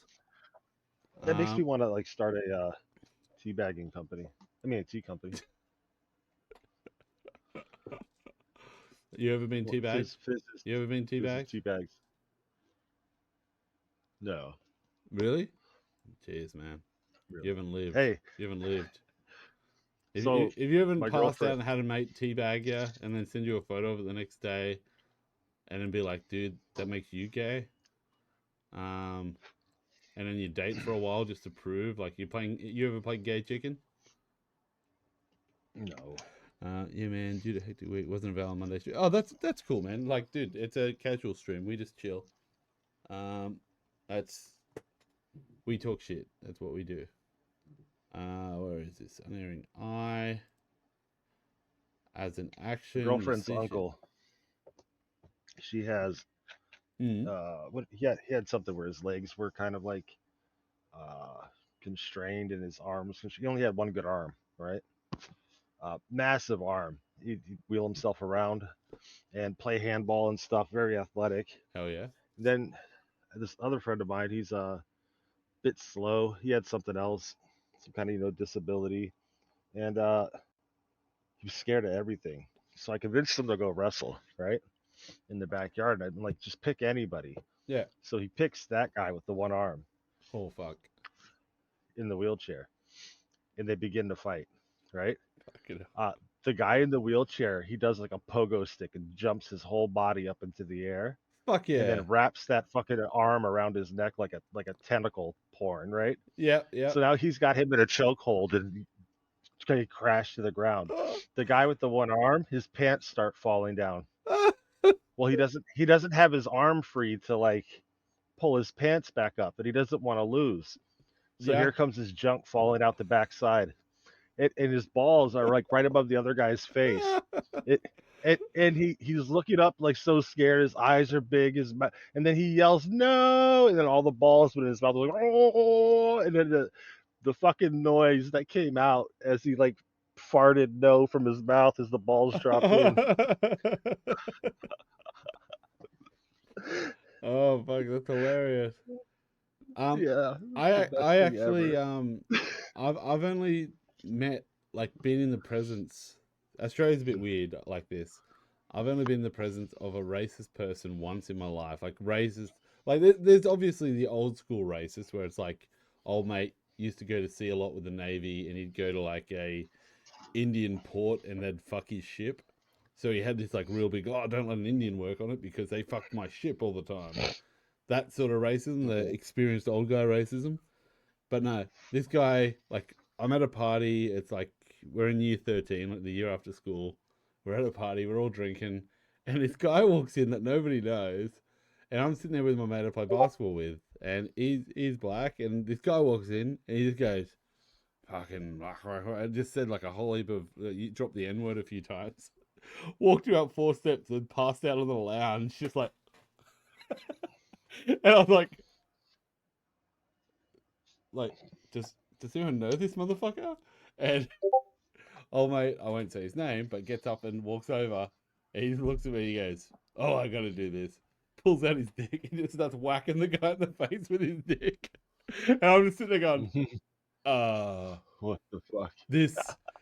And he goes, no, think about it. Like, regardless of everything that happened, this guy's gonna wake up and he's gonna have bruises on his face from a black guy's dick. And I was like, you're right, that's fucking funny as fuck. Okay, I'm alright with this. Listen, horrible violent thing, but still fucking like poetic justice. I'm going to side with J-Man on this one. And by that, I'm not talking about the guy's name. I'm talking about Jesus. I'm sure Jesus would be on. Master of Intrigue, Master of Tactics. I actually really love this ability. Nobody uses it. Where are you at? I'd skip down. Oh. Okay, I'll come back up. So, Unerring Eye. Well, that one was argue-worthy, and that was the point of like. Oh, it's definitely argue opposition. worthy. It's just I'm gonna. Okay, we probably aren't gonna make. What did I say? We're gonna get to Wizards. We're probably gonna have to do a second stream to get the rest of these, but we'll get through them. But I want to play Paper IO at the end. So if you're still around, Adakino, we're gonna play Paper IO at the end, which is literally this one here, Paper IO.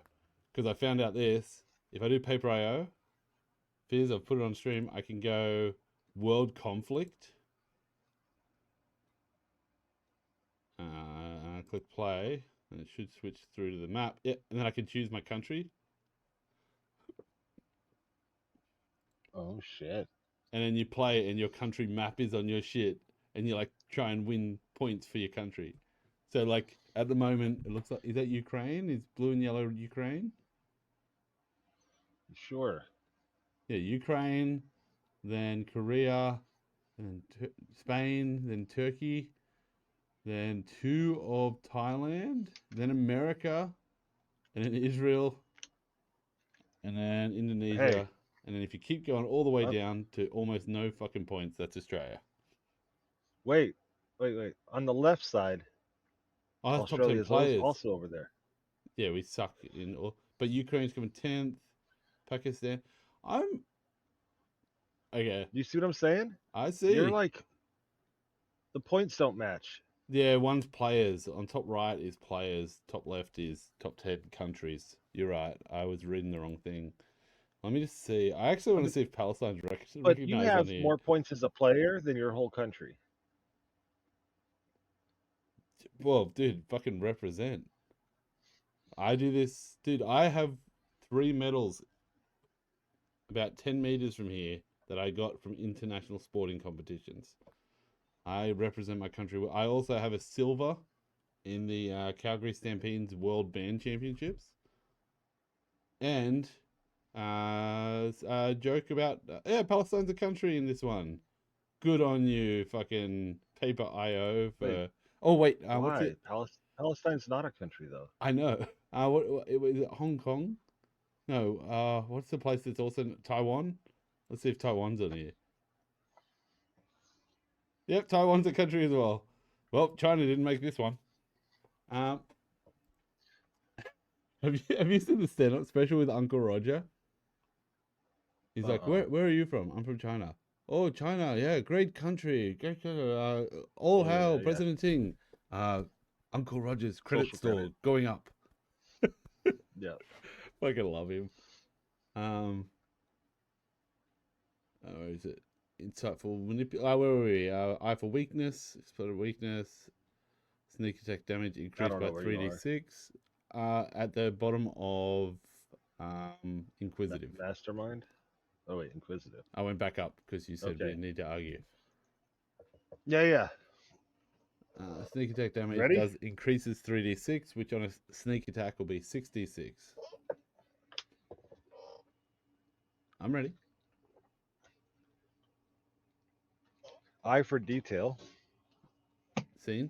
Lets you make checks as a bonus action. Love that.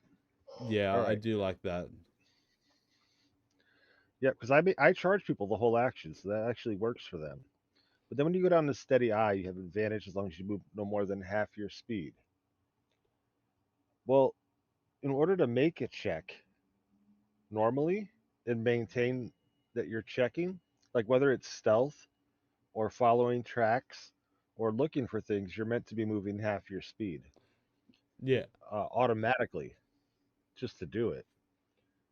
Yeah, I thought that was going somewhere. Sorry. No, I hear. The rule for it is, you're meant to do disadvantage if you're moving more than half your speed, which is where the advantage would disappear to, I reckon. Because Right.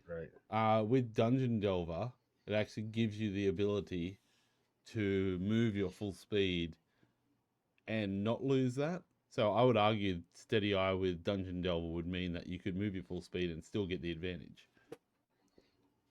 Yeah. So I think they just Yeah. worded it poorly. But that's another reason Plausible. we could argue.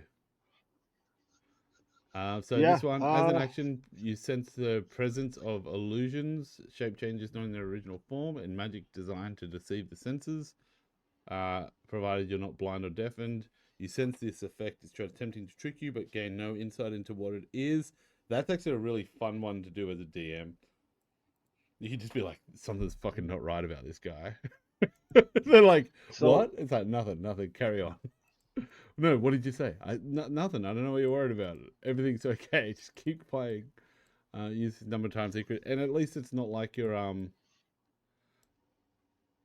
like this is good. At least it's wisdom modifier. If the planes one was wisdom modifier, at least you'd have more of a chance of finding it.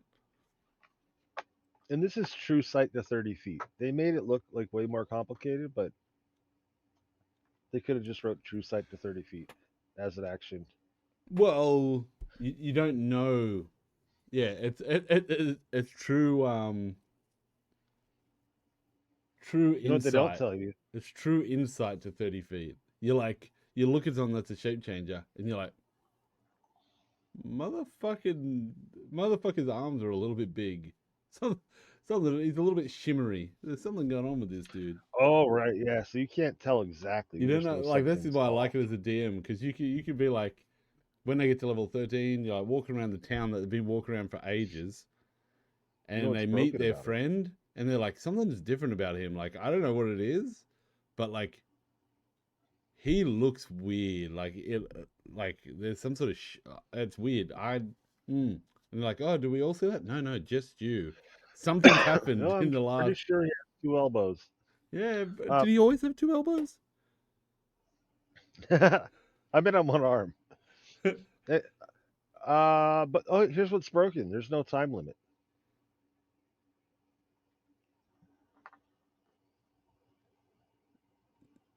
So you effectively always have true sight. No, I think this is like that's how I'd play it. I'd play it that they just notice shit. I'd get rid of the action thing. But or if they keep using it, make one of the NPCs that they've been friends with the whole time turn out to be a werewolf or some shit. That shit's fun. So they attack him and he's like, motherfucker, I've been a werewolf the whole time helping you motherfuckers. But I think it's like the Paladin's sense aura, looking for undead. You have to do it as an action. So it's that action, you sense it. So like when you do it, but I would just do it like, hey man, you notice shit looks like, have some sort of keyword that you use consistently as a DM that it's fucking weird. I think that D&D, old as it is, should know that they should have a duration on abilities. It should just be a part, like casting time, action time, whatever, duration, ranges. Like they should just put, just like they do with spells for abilities, so it doesn't get forgotten and messed up. That's all. Okay, this I'm gonna skip down because I'm gonna start running out of time soon, or one of my kids is gonna wake up. But so I think Inquisitive is definitely in the running for being a motherfucker, because there's so many of its abilities rely on other people, rely on arguments, and they rely on the DM being a good DM. Like, it's not easy to do. Like, it's a high level game you got to run for this motherfucker. Mastermind, amazing. Accent, great. Learn shit, cool. Help action, bonus action is very cool, and with a range. I like this because it's kind of like the like I made a character that was this and a level set, because we had to be level 10, so I went level 7 Artificer. So I had the Flash of Genius ability and this one. So like I was like, bonus action helping. I was playing a butler. I was bonus action helping this guy that all my inclusion. What are they called? Infusions were on him as the guy. So I put them all on him, and then would give him a help action for everything to try and give him advantage. And he was like a paladin dude. And then if anything went wrong, I'd use my Flash of Genius to try and like, you know, like he'd go for a skill check and he'd fail. And I'd use my Flash of Genius to like shoot a crossbow bolt underneath his foot while he's climbing. So he like gets an extra boost up. And like my whole job was just to make his playing experience as pleasurable as possible and try and get him as many crits. And he ended up critting the BBEG at the end of the one shot. So that was a pretty big win. Insightful Manipulator is very cool. Is it? No, it's not. It's This like takes the other a one. minute to do nothing. Yeah. It's like the other one. And it's the same as the Battle Masters one. Like, is he inferior in intelligence score? Is he inferior in wisdom score? Mental. They should have just said mental. Yeah. Then class levels is weird because you shouldn't be fighting anything with a class level. Yeah, that's if they made Right? So that DMPC. yeah. That just shouldn't even be in there. And then the next part I like is personality traits. So you pick up their personality by watching them for a minute. Wow. Yeah. So it's like, Wow. That is your 9th level. If you watch somebody, you learn about them. yeah. I noticed that whenever he walks, he scratches his nuts like this. So when I pretend to be him, I'm going to scratch my nuts too. And then you go there and they're like, oh, I see that. They start talking about the rash that he was trying to get rid of. And you're like, oh, fuck, I learned too much about this guy. The thing is, you're not trying to be him. This isn't the assassin. You're not like mimicking the person, right? You're mastermind. You're supposed to be like manipulating criminals and No. Like, whoever was writing it forgot about that. He was like, wouldn't it be cool if I did that? Oh, fuck, I forgot to it's have just it. random as fuck. Like, it doesn't match up. Why the fuck not? The next one's actually really cool. I like this one. Misdirection. Beginning at 13th level, you can sometimes cause another creature to suffer an attack meant for you. When you're targeted by an attack while a creature within 5 feet of you is granting you cover against that attack, you can use your reaction to target that creature instead of you. So that means if you're fighting and like hiding behind this guy and they like pull off a shot and, you know, beat whatever, even if they get a crit, it could be like an arrow going straight for your head and you just grab that guy, move him into the way and he fucking takes it. That's so good. Like, I do like that. It sucks that it's level 13, but it's really fucking cool. And the other part that sucks is that you have to have cover from the shot from that guy. Yeah.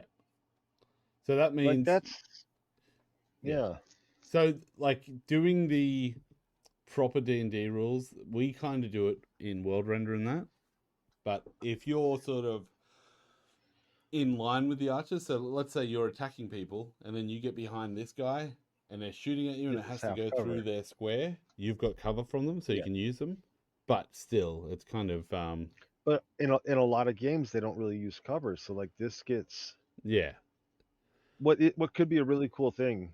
And again, this comes down to bad GMing. Almost all of my complaints come down to bad GMing. Oh yeah, that's one of the issues. I did this was because I was looking at like one of my most hated things is people that read the fucking like for some reason. What's the spell that Grace loves? The coming down from the sky. Grace beam. Yeah, Grace beam. And you're talking about entering. Yeah. So when I was playing with my brother, and this also happened at Adventure League with like 5 different people, for some reason that spell constantly is like, well, when you cast it, it does damage. Then also on their turn, it does damage. And also when I move it off them, then back onto them, it does damage. So yeah, I get to roll like 50 d6, and you're like, it clearly says if at the start of your... So like, it's one of those things that like, if the wording causes arguments, I think it should be fixed. It just annoys the fuck out of me when you have to have an argument with someone that's like, all right, let's go to the, what's the rulings page? It's like some bullshit rulings page. Errata. Oh, Is it no, errata? not errata. That's when they actually fix stuff. Oh my god, I don't remember the name of it. Yeah, I know. Tools, no. Fucking media. Change log. Twitch. Community update. It's gonna be in sources, isn't it? I can't. It's gone. My brain's gone. It's not errata. You're close with errata. Players. Go to Wizards of the Coast website. They have it. I don't want to do that.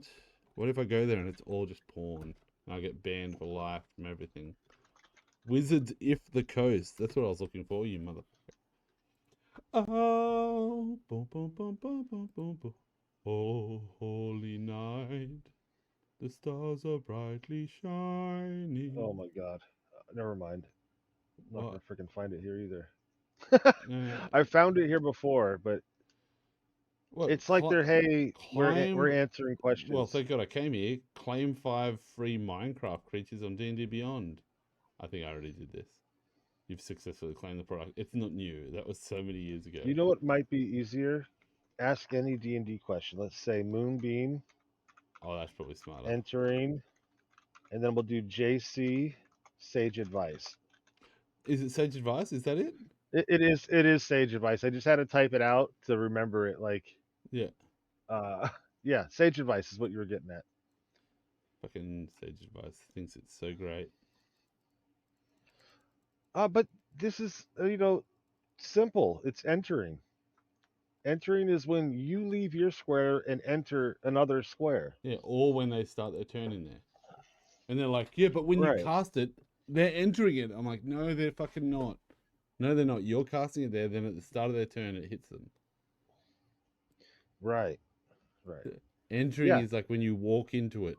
It's not when you cast it, because otherwise, it would be like the most OP fucking spell ever. Because then you could and it's hard. On your turn, Almost move it to every group I play with, them. it'll happen, and I'll try to like show the GM because I'm seeing like the problems that are coming from this. Yeah. And it'll be like 8 weeks later before the whole table finally gets it. Yeah. It's brutal. It's rough. It's brutal, and like rough. those conversations are hard. It's like Yeah, and you don't want to have them, right? Like, especially during the gameplay. But yeah, it's one of those things you don't want to do it, but yeah. And then but I want to be able to play. I also really like this one. Solid Deceit. Your thoughts can't be read by telepathy or other means unless you allow it. You can present false thoughts by succeeding on a charisma deception check contested by the mind reader's very insight. Cool. It's a very cool spell. But like realistically, this class would be great if they got rid of Insightful Manipulator and gave it something else. Yeah. Like, hey, the ability to manipulate. Yeah. It's called Insightful Manipulator. It's like not... maybe if your score was higher than theirs, if you were superior. No, but here we go, ready? Here we go. Insightful Manipulator. Like, with a DC something check, you could spot which ones out of the guard are the like most manipulatable. Like you can spot the ones in the crowd that are weak-willed, or so, some bullshit wording like that. Like, hey, when inspecting a crowd, you can see the pigeons. You know what I mean? Like, who's gonna? I don't know. I feel like it's. I just feel like Insightful Manipulator is a level 9 ability that has nothing to do with manipulation. It's like, oh, is he smarter than me? Is he not smarter than me? Is he clever, like trickier than me? Is he not trickier than me? Class level? Fucking I think that was their intent, was to say they're superior to you, you're not going to be able to manipulate them, or they're inferior to you, you will be able to manipulate them, or they're like on par, you're going to have to fucking roll it out. Yeah. Right? Like I think that was their intent, but it doesn't come across that way. It should just be at 9th level, spend a minute observing, and the DM will tell you whether you've got a decent chance. And you're like, what does that Yeah. mean? Whatever the DM wants it to mean. Whatever the DM wants. Like, shut the fuck up. Like, do you really want to roll for intelligence score or some shit like that? Like, fuck off. Like So- inquisitive every freaking round. Oh my gosh. yeah. Sorry, Phantom. go ahead. No, you're right. Phantom. This is dumb. This is probably the one. To be Yeah, honest. this like inquisitive could be it just because of the bad wording, but this is the one, and this I've heard this from. It's only been out for a little while. I've heard it probably 4 times. I want to phase through the floor, and then I want to just like phase just like my head and my crossbow arm through and shoot the guy, and then I want to go back down and like reload. So when they do that, they're leaving the person's reach, which they don't realize. When like an earth elemental goes into the earth or any burrowing creature, they're leaving your reach the second they go under. That's the point where you get a free chance on to hit on them. Yeah, but you could also say going through a stone floor gives them like a plus 20 to AC because you got to attack through a fucking stone wall to get them. Well, so you don't actually hit them when they've left your reach. You hit them as. So it's like they've put themselves in a bad position. They're not even like looking at you. They've turned away. They're starting to dig, and their ass is pointed up at you, right? Like yeah, a second, yeah. they're completely vulnerable to your attack. Like a Homer Simpson bush fade. Yeah. Yeah, just a... Okay. Oh, you can't hit me! You can't hit me!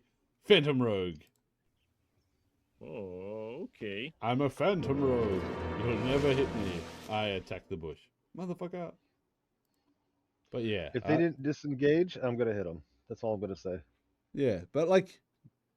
So, and then they go, oh, but because I disengaged and went through a fucking wall, now I count as hidden. I'm like, yeah, I guess you fucking do, you fucking asshole.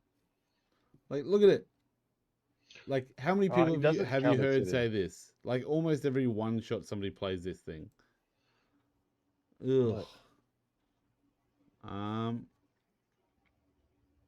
What? You know, I can't watch your screen because that's okay. There's a delay, right? So like, oh, I'm just saying when stuff. you say this, I don't know what this is. Okay, well, you interrupted me to say it, so like. No, that's all right. Must be important. It is really important. What were you gonna say? Was it more important than what I said? I doubt it. I don't have that kind of memory. No, neither do I. So Phantom, Whispers of the Dead. Basically, it's like the thing. It's astral plane knowledge or whatever. You just have a fucking extra proficiency. Wells from the Grave. When you do sneak attack damage, you can target a second creature you can see within 30 feet of the first creature, but you roll half the amount of sneak attack dice for your level and round up. Love this. I love this. The fact that you're stabbing somebody and somebody else feels it. Yeah. When Luke first explained this to me in the subclass video, I was like, I don't think it's amazing. It's a nut shot. But then you look at the actual rogues, yeah. That's what it is. It should be psychic damage. That's amazing. I think it's the last one, Stroke of Luck. No attack roll has advantage against you. Here we go. Where's the crit one? Isn't there a crit one? You're thinking about Whales from the Grave, and at the end, the Death's Friend. When you use your Whales from the Grave, you deal necrotic damage to both the first and second, which basically gives you a lot of 2x sneak attack damage. That's it. Tokens, I don't care about that, do I? I mean, the tokens are annoying. They're super annoying. You can only have as many as your proficiency bonus.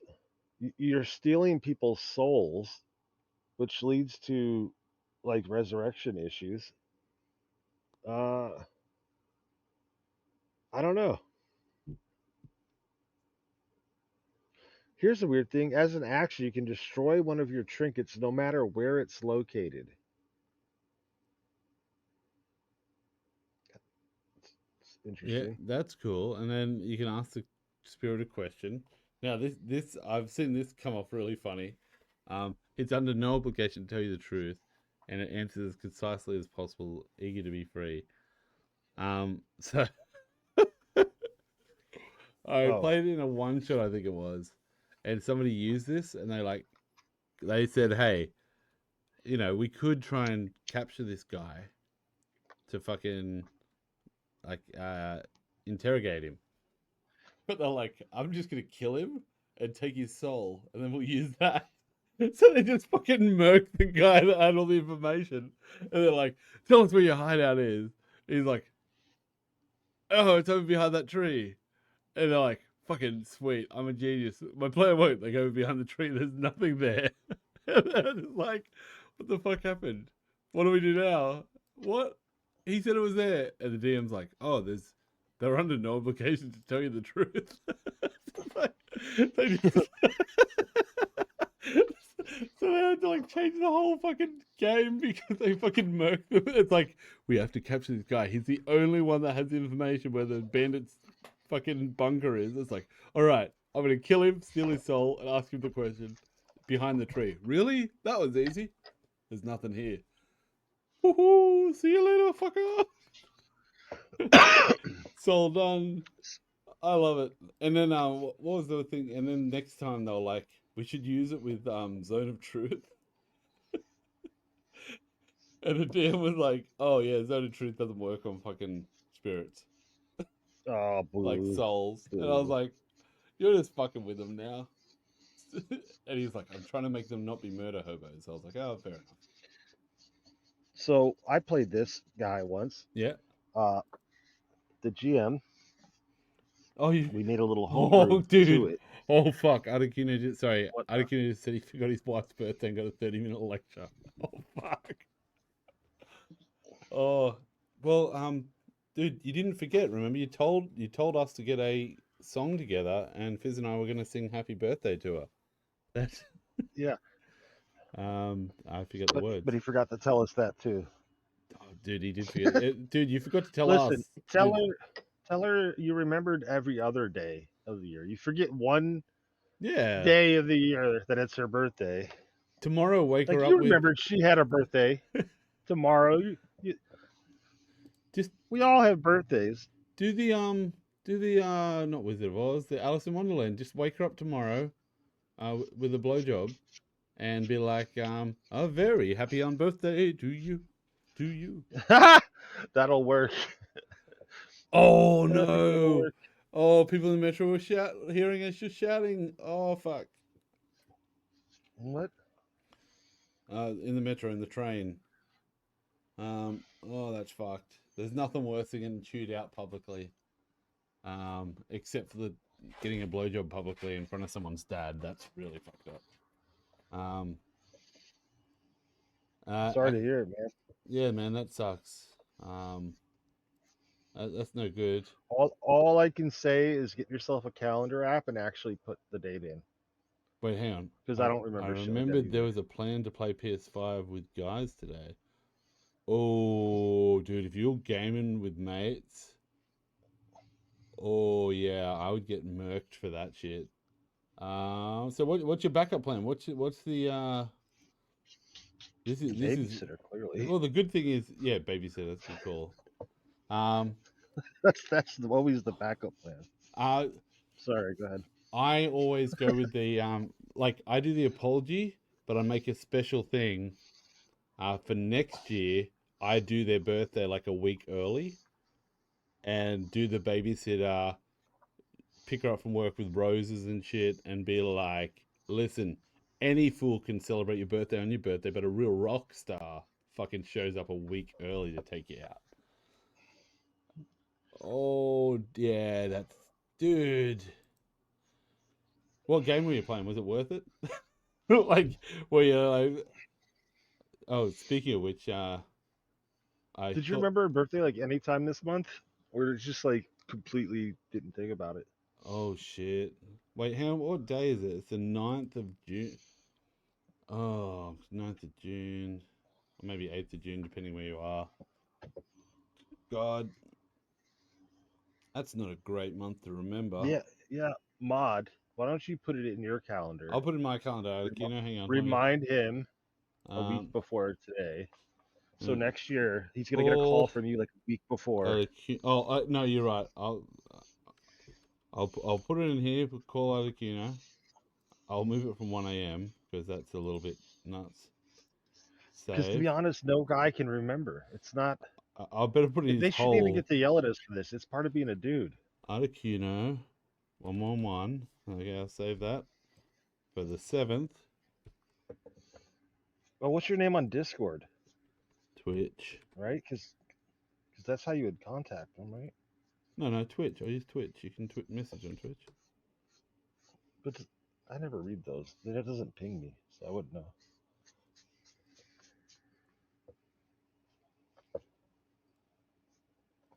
There you go.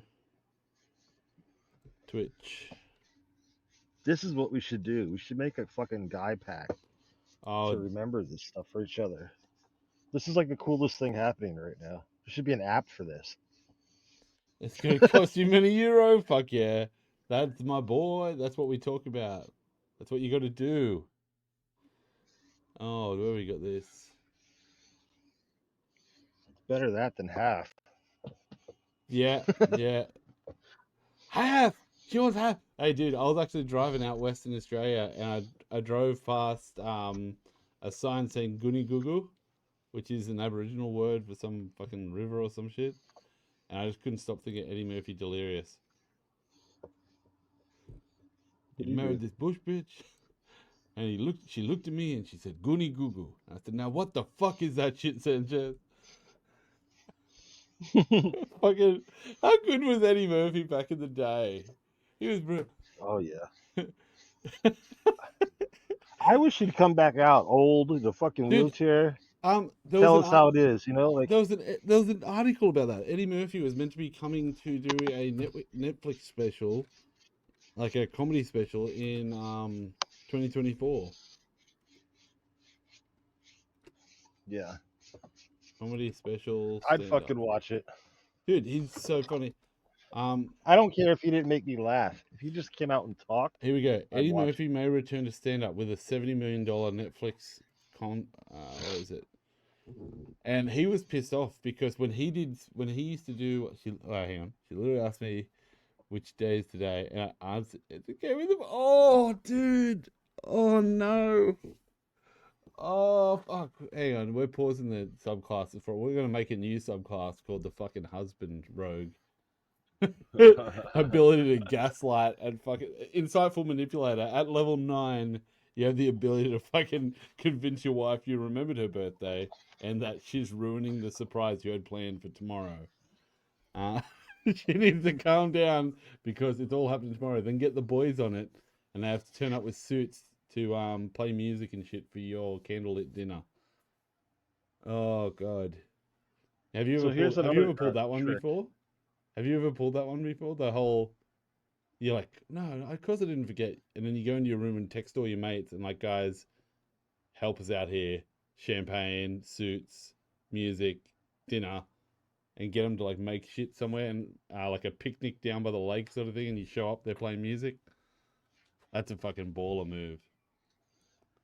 You get the boys on it. If they're going to play games with you, they should back you as well. Because everyone has fucking wife emergencies. Even my sister, when she got married to a chick, she had wife emergencies. Nobody has no husband. Can you imagine a wife coming home and like forgetting your birthday and just be like, oh, I'm so upset. Blowjob. I'm so happy. This is the best birthday ever. I can't believe we didn't do this sooner. Oh, fuck. One of the things that I do is I buy gifts for people ahead of time. Nice. So this way, like, if I know you're into something mod and I come across it, I'll buy that then, and I'll put it aside and just wait until it's like, I don't know, somebody tells me it's your birthday or you show up around Christmas or something, and then I have it and I give it over. That's a good move. And people think I'm the best gift giver ever because they're like, how did you know I liked yellow socks? And it's literally because like the day they told me they liked yellow socks, I went and bought a pair of yellow socks. How do I But remember my they'll wife's never birthday? How do understand you it. remember your girl's birthday, Fizz? You buy it ahead of time so you can't forget. Yeah, I just tell her I left your gift in the closet in the bottom left corner. Not that one. That's for another Um, girl. The yeah. my way of remembering it is normally my daughter's birthday comes like a week before my wife's. So Yeah, I I'll go to tell you how I would remember. They fucking tell me like 2 weeks yeah. before. Don't fucking forget my birthday. Yeah. Like that's how I remember. I, I I have got in trouble for the last few years for birthdays because I used to be an amazing gift giver. I'd go and get like custom jewelry made and spend a fuck ton on it. And like every year she'd fucking mind would be blown by the way I'd come up with shit.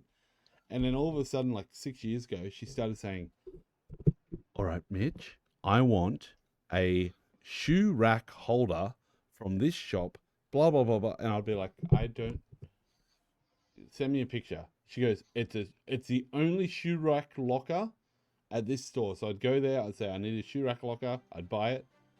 And when I'd get back, she'd be like for Christmas or for her birthday, she's like, "That's the wrong one." And I started like trying to do whatever she said, and it was always fucking wrong. And I was like, listen, listen, every time you've got me to buy you something, you've complained. And now I've got like a fucking PTSD thing that I think I'm going to buy the wrong thing. So I've just stopped buying expensive presents because I feel like I'm going to fuck it up. So you need to back the fuck off and let me just buy presents for you, what I think you'll like, because they rocked. And now you're asking for weird shit. Oh, there's beautiful music coming through. Where's that coming through? Discord through my bot, courtesy of Tabletop Gaming. Oh, thank you, Tabletop Gaming. Well, let's finish off Rogue, and then we'll do Paper IO, because I'd love to play that for a little bit. Yeah. So do Rogue. So Phantom's pretty broken. Scout, I actually really like Scout. Yeah. Nature survival skill, double proficiency, it's fucking baller. 10 feet walking speed, it applies to that too, awesome. Ambush Master, starting at 13th level. By the way, if you're watching this from the couch, yeah. And also, don't do Dick in a Box. I know we all think it's funny, the Lonely Island song. It's my dick in a box. But yeah, no, it's not a great present. They don't think it's funny. Also, Valentine's Day to come out singing a song. Well, you don't just put your Naked dick in a with just a box. You guitar. got to put it on like a pillow in a box with like a bow on it. Yeah. And other stuff like. No, dude, mine's not long enough. It's just got to be an empty box with nothing at the bottom. Otherwise, it's just not going to work. It's a little tiny. That's your problem. It's the fucking ring box. She thinks you're proposing again. Yeah, it's a ring box, and the thing is, if you put a ring in there, it actually hides the whole thing. But yeah, it's fucking funny. Oh my god. But yeah. And I was wondering to myself, I'm like, what does he mean dick in a box doesn't work? Dick in a Box is so good. And then what's Dick in a Box is good, and then the third song they did was the fucking Mother's Day song. It would be my honor to be your new stepfather. It would be my honor to be yours. You've heard that song, haven't you? And while you're in my mother, make me another brother. Damn. But nice. Yeah, and in that song they say it's the second best idea I ever had because the first best idea was Dick in a Box. I fucking love Dick in a Box. It's such a good song. Soul Knife. Sorry. Ambush Master. Advantage on initiative rolls. In addition, the first creature you hit becomes easier for you to strike. Attack rolls against the target have advantage until the start of your next turn. This is just a solid class. This is a good class. It is, yeah. There's nothing wrong. It's so clearly worded. There's nothing game breaking, nothing questionable. Yeah. Nothing exploitable. I will say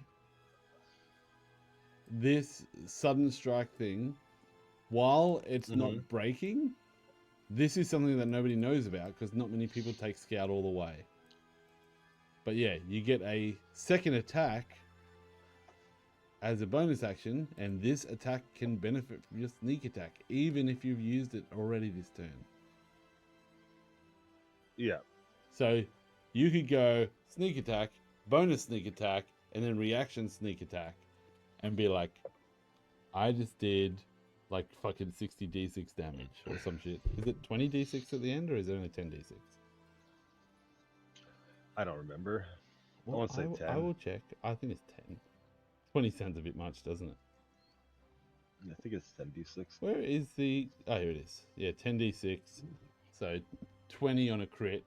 So 60 all up if you crit all 3 attacks. So unlikely. Okay, Soul Knife. They return to your hand and you throw them. Soul Bolstered Knack. No one cares. Psychic Whispers.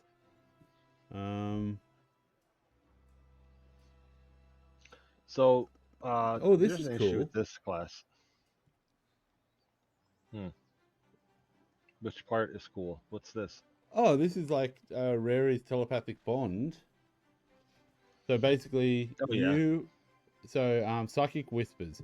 You can establish telepathic communications between yourself and others, perfect for quiet infiltration or for reminding each other of each other's wives' birthdays.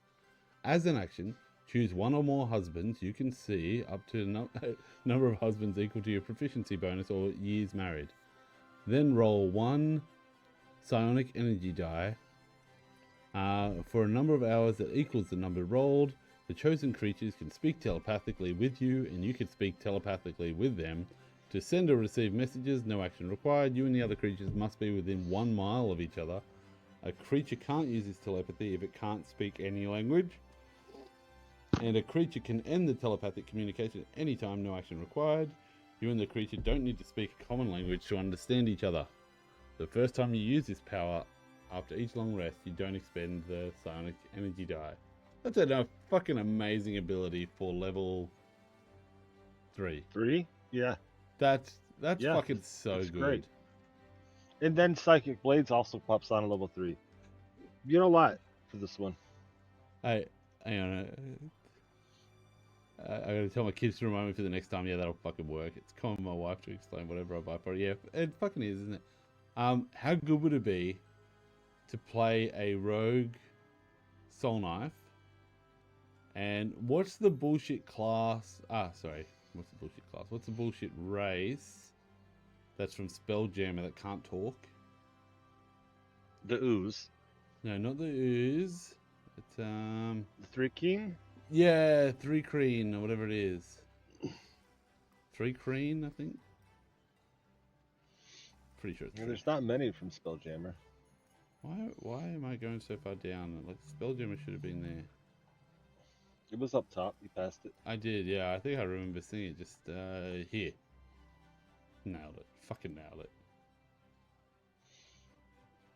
It would be my honor to be a new stepfather. How good would it be to play this character and like at the start, because you don't talk. Instead you still have to convey your thoughts. So like, you know, you and I are traveling together and like you'd be like really talky fucking rogue. And it's like, do you reckon we should do this? And I'd just say like word descriptions of things. So it's like smelly boots or some shit like that. And whatever I say is what the image is getting projected. But then when we get into like, we're going to go stealth and do combat and shit. You do like some bullshit like, hey, how you going? It's the most annoying fucking voice of all time. And they're like, quick, turn it off, fuck him. Go back to regular telepathic link. I don't want to hear his fucking voice. Because yeah, it could be a really annoying internal voice. But yeah, back to Soul Knife. So very cool, Psychic Blades, Soul Blades, teleportation. Oh god, I just thought of a way to fucking wreck this. Yeah. And it's because of your Three King. The Three Keen has the ability to carry light weapons in all of its arms. Correct. Psychic Blades has the ability to magically, on an attack, make them appear in your hands. So 3 levels of this, 3 Keen, and then go back to Hunter and take that like volley or that Yeah. I don't know. It's just No. weird I'm image. with you. That's fine. And you never run out of ammo either, which is amazing. Okay, I think there's something there. Yeah, So here's something screwed up that I never noticed with this class. Mhm. The Magic Blade is simple melee weapon with finesse and thrown properties, but not the light property, so you can't use this offhand.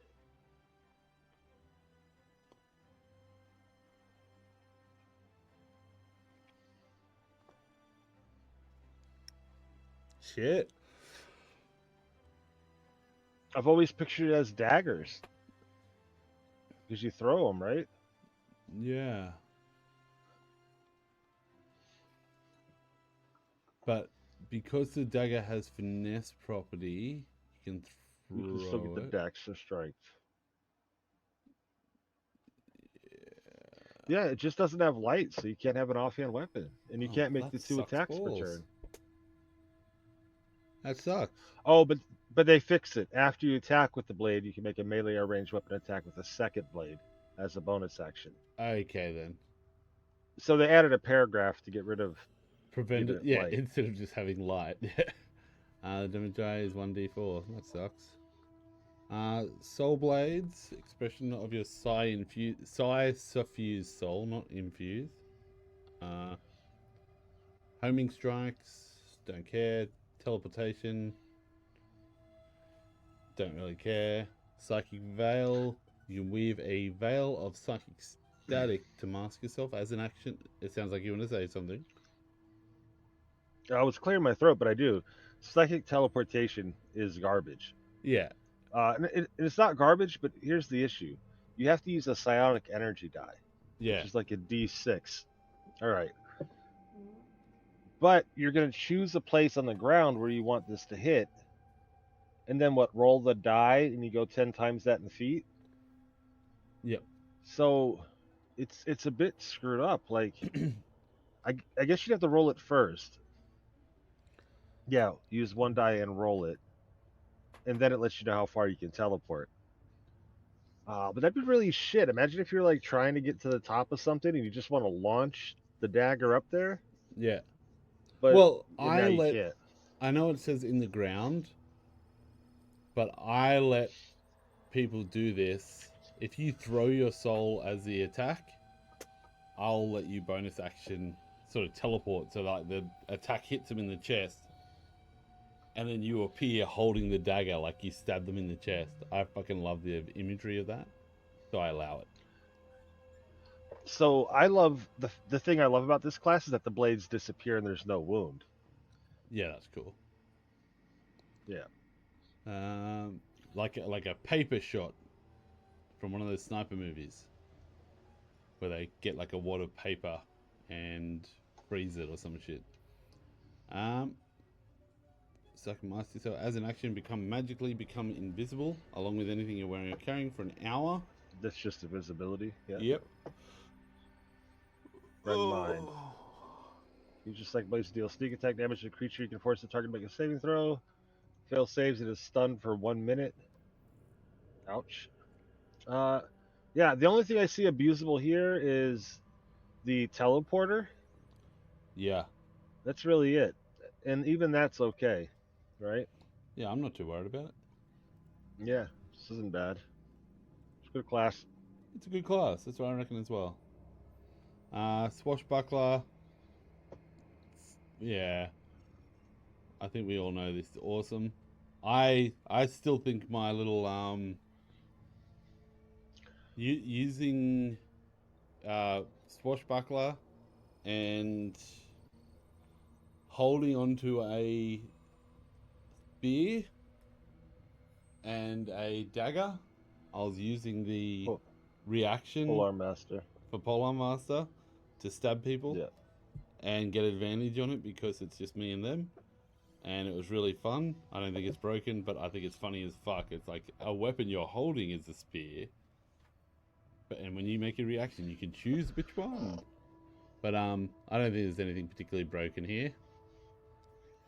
Okay. Plus, I really want to play... I don't think it's broken. I think the one part that causes confusion is when you're alone with the person. Like, you think that wouldn't be confusing. Yeah. But the amount of times it is, like, it amazes me.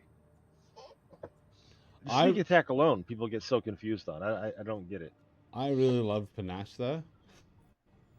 At 9th level, your charm becomes extraordinarily beguiling. As an action, make a charisma persuasion check, contesting against the creature's wisdom check. Insight. The creature must be able to hear you and share a language. If you succeed in the check and the creature is hostile, it has the disadvantage on attack rolls against targets other than you. It can't make opportunity attacks against... Do you know what this is? It's a soft taunt. It's basketball. This is basketball. What? Like, this is like they're trying to shoot a basketball shot. It's like, I heard your sister slept with Squeak. And they're like, "Whoa, I'll fucking kill you, man." Oh, that's what the line is. You've seen basketball, right? No, I thought you were saying basketball wrong. You haven't seen basketball? No. Oh, dude, hang on a second. YouTube, basketball, Squeak, Enrique, I think it was. Psych Out. Been watching a show called Person of Interest. Yep. You seen that? I have a while back. I think that'd make a great D&D campaign. Is that the one where they like the genius like finds him? Game. He makes a computer, hides it from the government takes it from him, but he has just a kind of like a back door where it sends out a social security number. And the computer basically just tells them that something's going to happen to that person. Either they're going to kill somebody or they're going to get killed. Yeah. So each person they go to, they have to figure out who the bad guy, who the threats are, and stop it from happening. It's so and I was just thinking, like in D&D, if they just like dropped a name, if a god just dropped a name to you, it was like prevent this,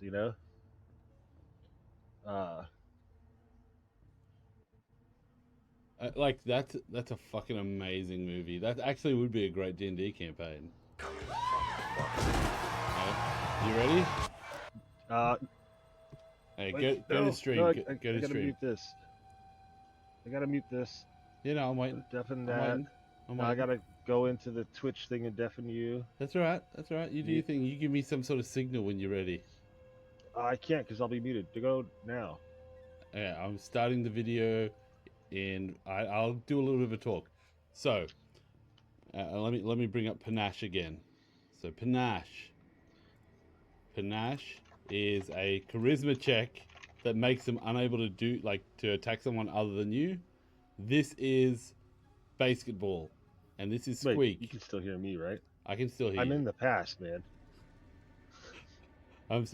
From the past, Fizz. I'm gonna show future/current Fizz the greatest psych out of all time. So this is Squeak talking to who I believe is Enrique from memory. It's a name like that. But ready? Here we go. Panache. Hey, Tuttle. Tuttle. Yeah. Your mother's deaf. My mother's dead, you little twerp. I guess that's why she didn't move around a lot. Unbelievable. Here's what.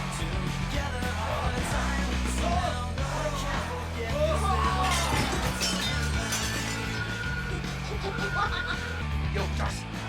Yeah? Hey, that's my wife. Yeah? And this is me.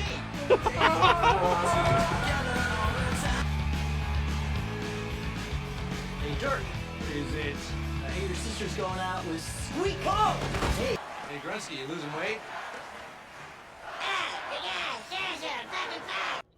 Oh fuck, I love it. It's so good. It's so good. But yeah, basketball is made by Trey Parker and Matt Stone. I know you're in the past. I know. Back. Dude, the whole of America's in the past. Right now, it's like Sunday morning for me. That's how far in the past you guys are. Alright, so that's Panache. Oh, yeah. How good is that fucking line, though? Hey, your mother's deaf. My mother's dead, you little asshole. Well, I guess that's why she didn't move around so much. It's fucking solid. Well, I'm so confused, though. Yeah. Because that was supposed to be the second line to his joke. Your mother's deaf. That's why she didn't move around so much? Like, it doesn't make sense. Well, he says your mother's deaf. So that somebody else wrote the joke for him and he just read it. Your mother's deaf. And then the guy corrects him because they knew the guy's mother was dead. So it's like he thinks they fucked up the joke. And then he goes, well, I guess that's why she didn't move around so much. As in, I was fucking your dead mother. Oh, they knew he was going to reply like that. Yeah, so it was like... All I seen was him was just still reading off the list, and I'm like, it doesn't make sense to the original joke. Why did you read it? Yeah, so no, I get it now. I think basketball is on like Netflix or one of those. You need to watch it. It literally is those guys, Matt Stone, Trey Parker, and the story is they're fucking playing basketball with the guys that are going to beat the shit out of them. Like going to beat them because they're really good, and they said, "Oh, we don't play that bullshit 2-on-2. We play this other game we learned in the hood. You make a shot, and then I have to try and make that shot." And they're like, "You mean a horse?" "No, it's not like a horse." It's basically a horse. And then when they go to shoot, they like spit in their face with beer. It's like, "Oh, you're allowed to," and it just builds into a fucking international campaign. Like, just the game catches on, and it's actually really fun to play in real life. I used to play basketball, and then as you score shots, you go around the bases like basketball. Like baseball, sorry. Hey, Thief. Fast hands is great. Second story work. Supreme. Broken. Yeah, in one particular case. This bit here is where the argument happens with this class. What bit? Second story work. In addition, making a running jump, the distance you cover is increased by a number of feet equal to your dexterity modifier. The amount of times I've seen someone with this try and like jump up somewhere, and they're like, no, it's only long jump, like a running jump. I'm like, you can do a running jump vertical, motherfucker. Yeah, it just means you ran 10 feet to it and then you jump. Yeah. But that's fine. Dexterity modifier is bad because most of the world plays on a grid. So that kind of like doesn't get used. It's wasted. So that's kind of bad too. But the part above it. Climbing no longer costs you extra movement. So if you look at the centaur, go ahead and pull the centaur up. Never. This is another race thing.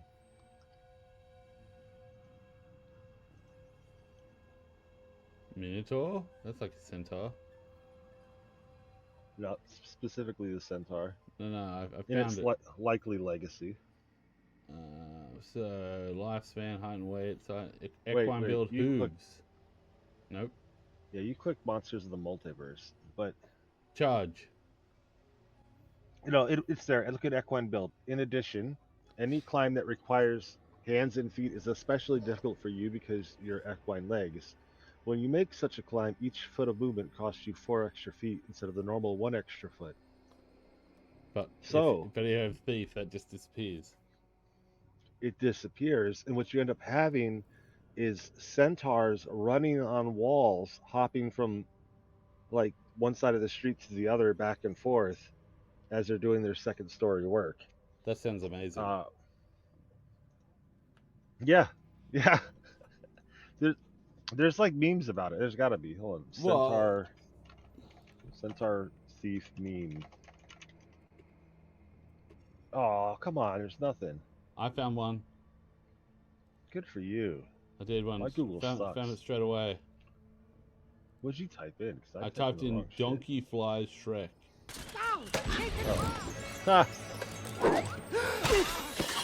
It's in the house, fly. Bet you've never seen a donkey fly. He can fly. He can talk. That's right, fool. Now I'm a flying According to talking Greek donkey. mythology, You might have seen a Sharon house was a fly, half-horse, maybe even a super half-human fly. doctor. But I This made him the centaur for disease control. Nice. That's fucking solid. That's a solid joke. Oh, I love it. I like I really like the thief's reflexes, like the 17th level one. Oh, and use Yeah. magical device. How many times have you heard people fucking argue this shit? None. Really? Yeah, I mean, that's the whole reason I take thief. Okay. Is No. so that I can use anybody's magic item. So the reason I had people argue about it is there'll be items where to use them takes longer than a turn. It's not just an action. It's like, hey, you got to do this thing. And they were like, no, I can use this like a bonus action now. I'm like, fuck off, you can. And Because of fast hands. Yeah, I'm like, fuck off. But yeah, they were like, oh, I can use that to activate that. So, because that says use an object. Use an object action. And then you can use that as a bonus action. And then this is using an object. And I was like, listen, if it says it takes a minute to work, it takes a minute to work. So it's not. It's not. Using an object is different than using a magic device. Like they're separate actions. Which means you can't even take a healing potion, because that's a magic device, as a bonus action, even if you were a thief with rogue hands, with these fast hands. Raw, right? Yeah. No, So that makes sense. You weren't man. wrong. Hang on. Here's this. However, I'd allow it. Yeah, same. Fuck off. Of course I would. Because you're not getting that much, right? So Yeah. letting you, use 2 wands, who cares? Well, you know me. I'm a stickler for the rules. If it's not on, it's not on. That's what I say. I'm a stickler for sex understanding the and rules. fucking- That's all. Yeah, understanding intent. It's very much like you and I both agree that if someone's laying on the ground and you're shooting down from above, you're not shooting at disadvantage. Even though it's like they're laying down, it's like, hey, I've actually got more to hit. Just like level 19 Arcane Trickster, we are fighting so many deadly and worse encounters. I will level 20 in a couple more game sessions. Oh my god, this character is ungodly powerful. I do not like the limitation to taking illusion and enchantment spells. Granted, I get to change some of them, and at level 19, I can weevil it to have 5, soon 6 non-illusion enchantment spells. But the rule is overly complicated, and a character builder does not know these rules, it seems, so it'll let you take anything. Oh, yeah. Yeah, that's true. Yeah. Like at level 19, I get a 4th level spell, but there's only one spell that fits the criteria, greater invisibility. Might as well just take an auto learn for the subclass. Yeah, that's a fair point. Rogue Assassin, Big Whinge. So, what do you reckon? I What is it? really like what he's complaining about there, right? Yeah. That you're limited to 2 spellcasting classes. Yeah, I like it. I love what that does. The Eldritch Knight does it too. Yeah. It can only take from this school and this school, right? And it gives that character a flavor. I like that. I wish they limited more stuff. One of the comments is, hi, I'm new. And then someone replied to that comment and just said, hi. What a nice community. You know what? I'm going to reply to him too. That's a... Yo, welcome. Welcome. Have a great time. People in D&D are often Hey, did we reply or quote? Oh, I was hitting reply. Because just reply, quote, and multi-quote, and I'm gonna do both. I'll I'll just hit reply too. And then I'm gonna quote the guy that quoted him. It's because he said hi, I'm new, and then I'm gonna go multi-quote because I don't know what that is. Reply. Yo, welcome to the Plunder Dome.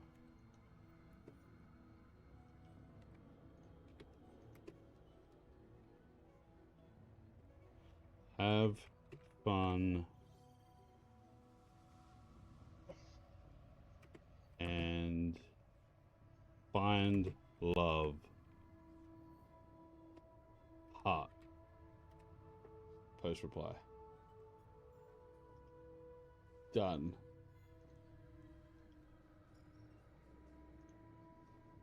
Okay, so what are we looking at here? We've got Arcane Trickster, Assassin, Inquisitive, Mastermind, Phantom, Scout, Soul Knife, and Swashbuckler. I think Inquisitive's up there. I think Phantom's up there. Did you see my reply? I didn't. Let me go back. I'm number 1161, and I replied to him. 1161. You might have to refresh. I don't know. Oh, yeah, I may do.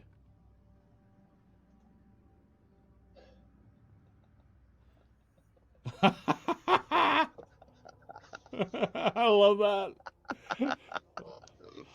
Oh, he does Tiger Claw at the start. Arr, you. He's so good. We should. Yeah. Hey. Hang on.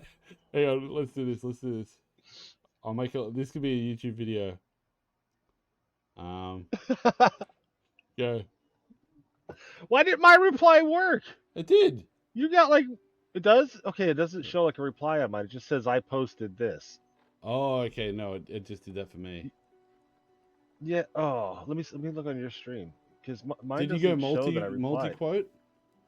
No, I just hit quote. And I quoted that guy, or I hit reply to that guy. So I thought I'd have like little text bubble that said hi. No. But I didn't quote it. Yeah, do multi-quote. Can I still do it now? Like, well, mine's not working. I tried to multi-quote yours and it's just paused. I don't think you can multi-quote a fucking thing. Quote? Wait, you can quote my hey you. No, I don't want to do that. Okay, quote is what I wanted. Reply didn't seem to work. Well, multi-quote does everyone.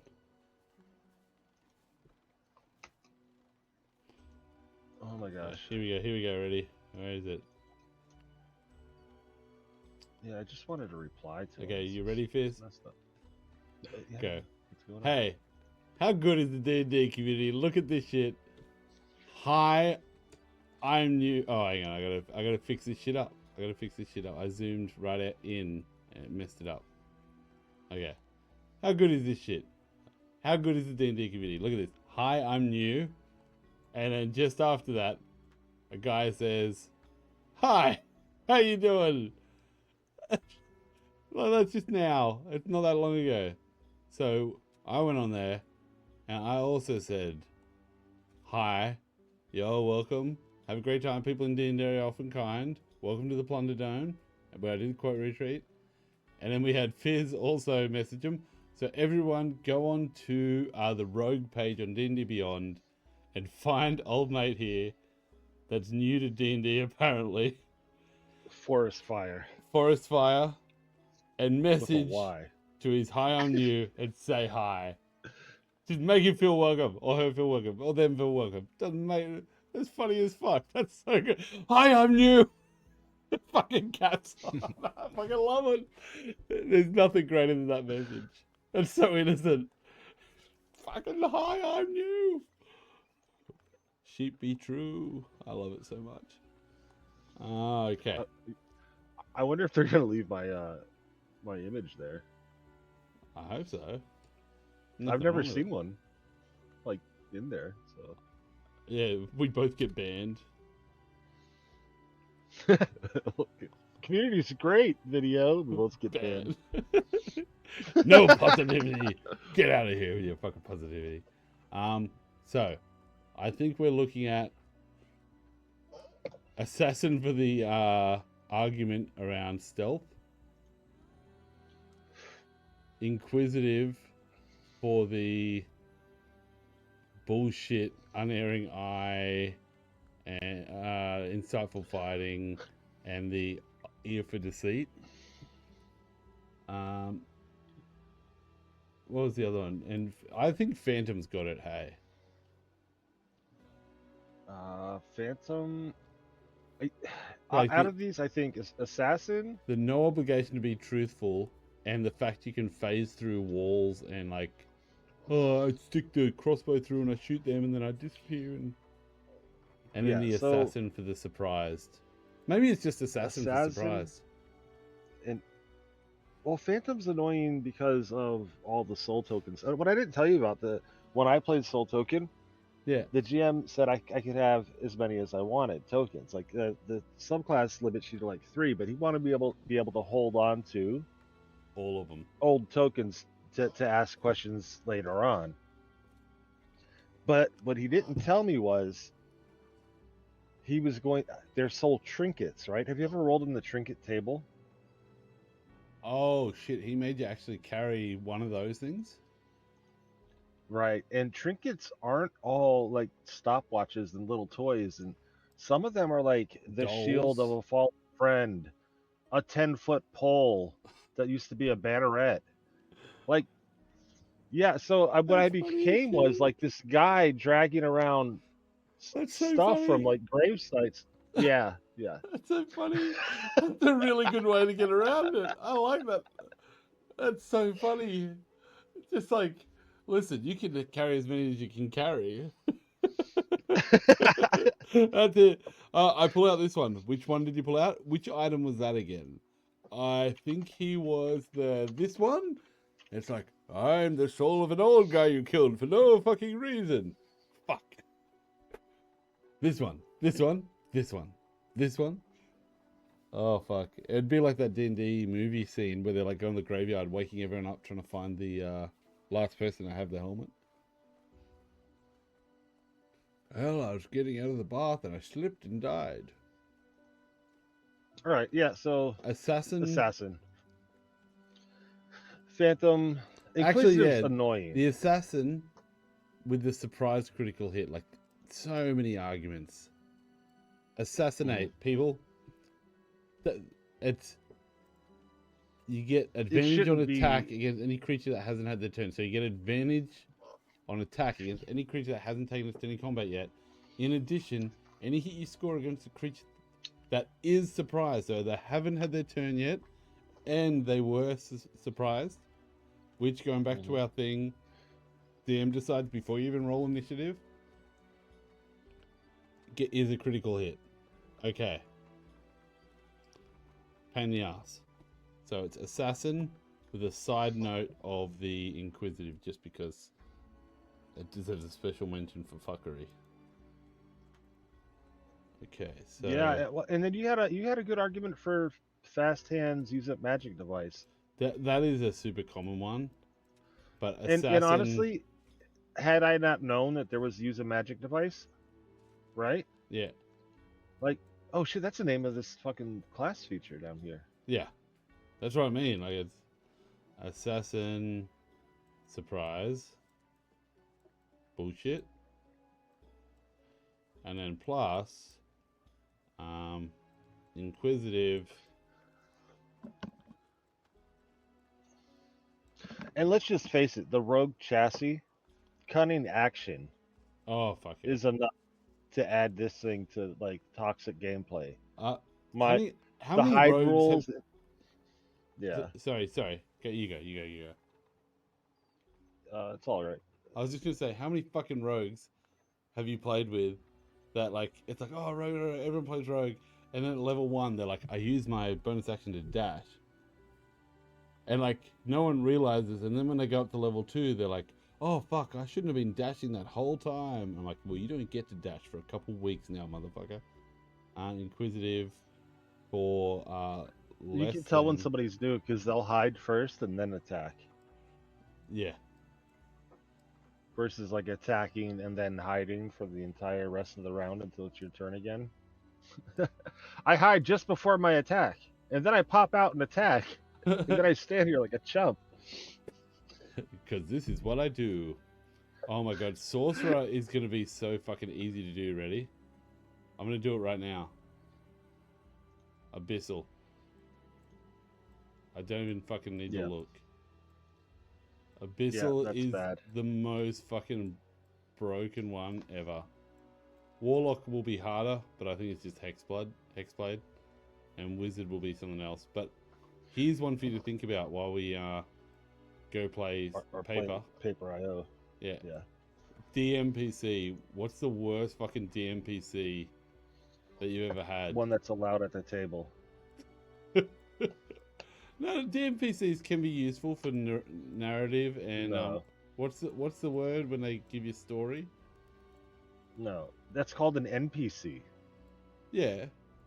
A DMPC, mind you, there's no N in there. It's not DMNPC, because that would just be an NPC. This is the DM playing along with you. Oh yeah, no. This is it. Assassinate. That assassin.